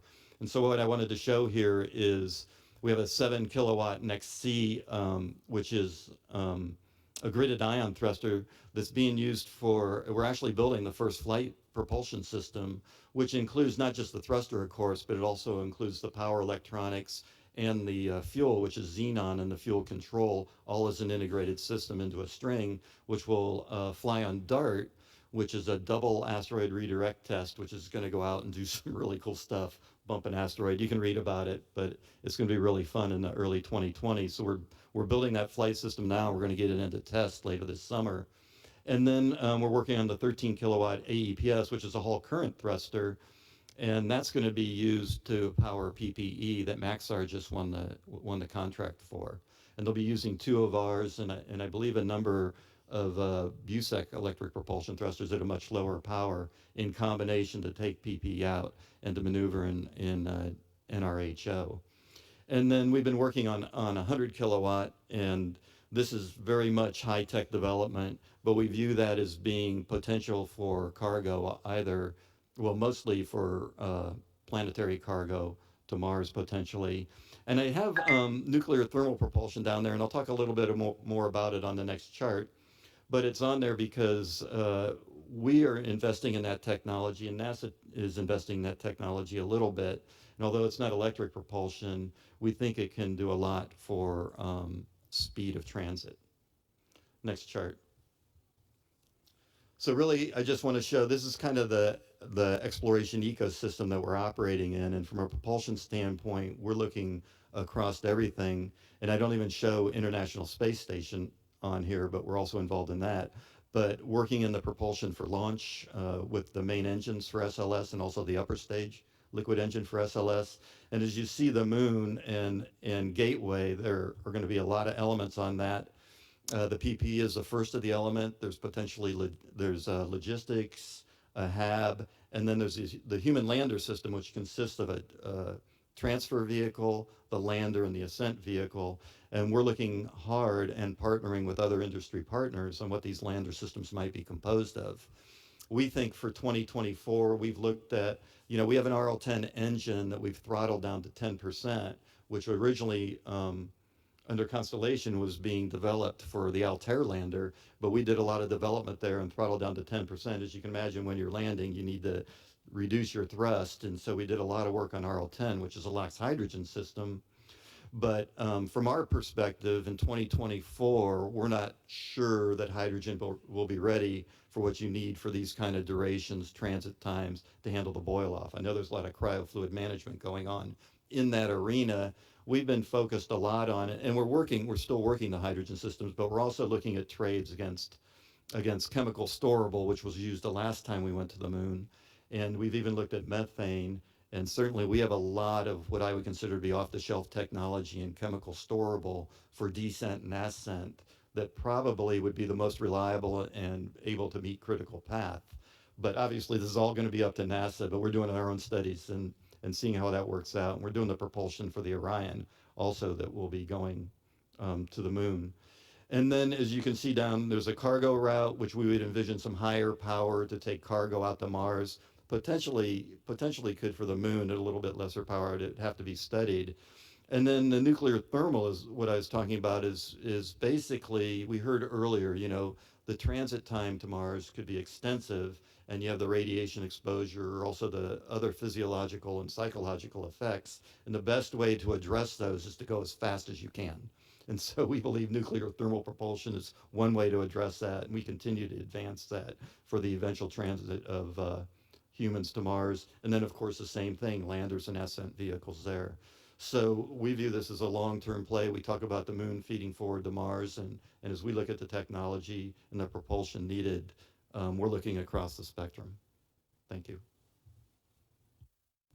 Okay, thanks, Jim. Just some of you in the back can't see, there's a monitor down here. We keep looking down at this, so this is what we're looking at, by the way. So next, on our esteemed panel, We have Dr. Franklin Chang-Diaz. Dr. Chang-Diaz is the chairman and CEO of Astra Rocket Company, a U.S. firm developing advanced plasma rocket technology and applications in sustainable energy with operations in both Webster, Texas, and Guanacaste, Costa Rica. I hope I said that correctly. Dr. Chang-Diaz founded Ad Astra in 2005 after a 25-year career as a NASA astronaut, a veteran of 7 space missions. He's logged over 1,600 hours in space, including 19 hours in 3 spacewalks. In 1994, in conjunction with astronaut training at NASA, he founded and directed the Advanced Space Propulsion Laboratory at the Johnson Space Center to develop the physics of the VASMIR rocket engine. Dr. Chang-Diaz holds a PhD in applied plasma physics from MIT and a bachelor's degree in mechanical engineering from the University of Connecticut. He is also an adjunct professor of physics at both Rice University and the University of Houston. So, Franklin, if you would, please. Thank you, Trudy, and thank you all for inviting me to come over to visit with you in this important gathering of discussion looking at the future. 50 years after Apollo, it's time to really look deep into the future. And as you have heard from the previous discussions, it's all about power. It's all about gathering enough power and being able to feed that power to a machine which is compact enough that is able to give you, very excellent propulsion. And that is the goal of our company. Our company is essentially a spin-off from a laboratory at NASA. We started in 2005 and began developing the final phases of a rocket engine that had been developed or studied extensively at NASA. But then we took the company, the project private to give it a lot of fuel and move the technology rapidly up the TRL scale. So let's go to the slides. If you can go directly to that first slide, just tell you this is what the engine looks like today, and it has gone through many evolutions over nearly 40 years of development from the early 1980s until today. And we are driving a rocket which is able to give you high power and also high specific impulse. And in addition to that, we would like the specific impulse to be a variable so that we can do throttling and moving, essentially changing gears as we go from one point to another in space. These are the performance numbers from many thousands of shots that we've done with this engine at power levels of 200 kilowatts. So we tend to inhabit a niche of power which is higher than the classic electric propulsion technologies that you maybe have heard about. And we are interested in scaling up. Our engine doesn't scale down to power levels of a few kilowatts. It doesn't work very well. It scales up to power levels of megawatts, and it becomes a nice feature for an eventual development of electric nuclear power. And so nuclear electric power, which can then drive these types of engines for very high performance and very high speed transportation to Mars and other places. So next slide shows you a little bit about the physics. It is not the traditional electric rocket that we have learned about over many decades, which relies on the extraction of ions or charged particles by an accelerating voltage. It is mainly driven by gas dynamics or plasma dynamics, and the project really has its genesis in the US control fusion program. So it is an open-ended magnetic bottle, essentially, with a very carefully shaped exhaust, which ends up being a magnetic nozzle. It is a rocket which works with radio waves, so the means of delivering energy to the working fluid, that is to the plasma, is not by accelerating particles with a voltage, but by delivering electromagnetic waves and depositing those waves both in the electrons and the ions together. So you end up with a very high temperature plasma, and it is fundamentally neutral. That is, what comes out of the exhaust is both ions and electrons. So we never have to worry about neutralizing grids or neutralizing guns or anything like that. It's fairly simple in construction, borrows a lot of the technology from the fusion program. One of the most important technological features has been the development of superconducting magnets, because it is a magnetic enclosure, which is a magnetic pipe, which holds this plasma. It prevents it from touching anything in the vicinity of this high temperature gas.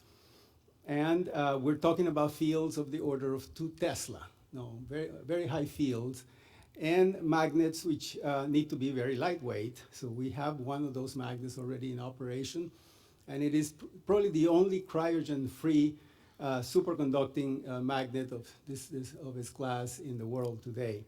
And it is operating in the laboratory today, generating a plasma inside, which is close to 5 million degrees. So it's a very high temperature and high power density device. You can see in the bottom picture, which actually is actually a video, but I don't know if it played or not, but the plasma fires, and we're firing it as we speak today. We're doing tests for NASA to run this device longer and longer pulses, up to 100 hours of runtime, which is what NASA wants to see. Let's go to the next slide and just give you a feel for all the applications that we're looking at. We are a private company. Our investors are not so interested in Mars. Mars is not a good business right now. It is more interesting for us to do cargo missions, to do delivery, transportation, essentially the logistics business of space, satellite servicing, satellite positioning, and so on.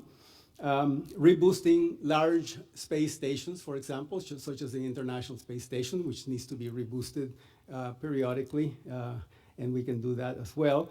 Cleaning up the debris, which is all over various layers of orbital space, and we have to deal with that, and as an increasing problem. And servicing the gateway, as NASA would want, as they would want to see commercial space tugs that can go and deliver cargo and deliver fuel, food, supplies, and so on. And ultimately, with the help of nuclear power, electric, we can then consider Vasimer engines at megawatt, 5 megawatt, 10 megawatt type engines, which then can make a mission to Mars very fast. Last few slides, I just go through them quickly. This is our technology maturation journey. Just to see that at the end, at the right end of the slide, you see we're very close to achieving this 100-hour test that NASA wants. Then after that, we move to the construction of a flight engine, which would then would hope to fly sometime in the 2022 timeframe. Next slide. You see the evolutions of the engine as it is today, 2015 to 2019. The one in the middle is what we're firing today, and then the one on the right side is the TC-1Q, which is the 150 kilowatt class engine, which we'll be deploying in a typical robotic cargo tug. Next slide. You can see the size of the engine. The superconductor in this case is a high temperature superconductor. And it's got it's a quadrupole configuration, so the magnetic field does not interact with the Earth magnetic field. It's important to make sure that these magnetic devices don't have an effect by the Earth magnetic field. Next. Just a couple of slides. This one here will be what we would see as a flight demo. And then the last slide is just give you a feel for what we see in the long view. A cargo ship for now, which would be powered by solar electric, so not nuclear at the beginning, would be solar, at power levels of the order of a couple hundred kilowatts to deliver cargo to places in the vicinity of the Earth and the Moon. So thank you very much. Okay, thank you, Franklin. I liked your golf club comparison. That was nice. All right. And then finally on our panel today, we have Dr. Jonathan Certain. And I'm certain that's how you pronounce his last name because I asked him at least 4 times after mispronouncing his and mathematics. So Jonathan.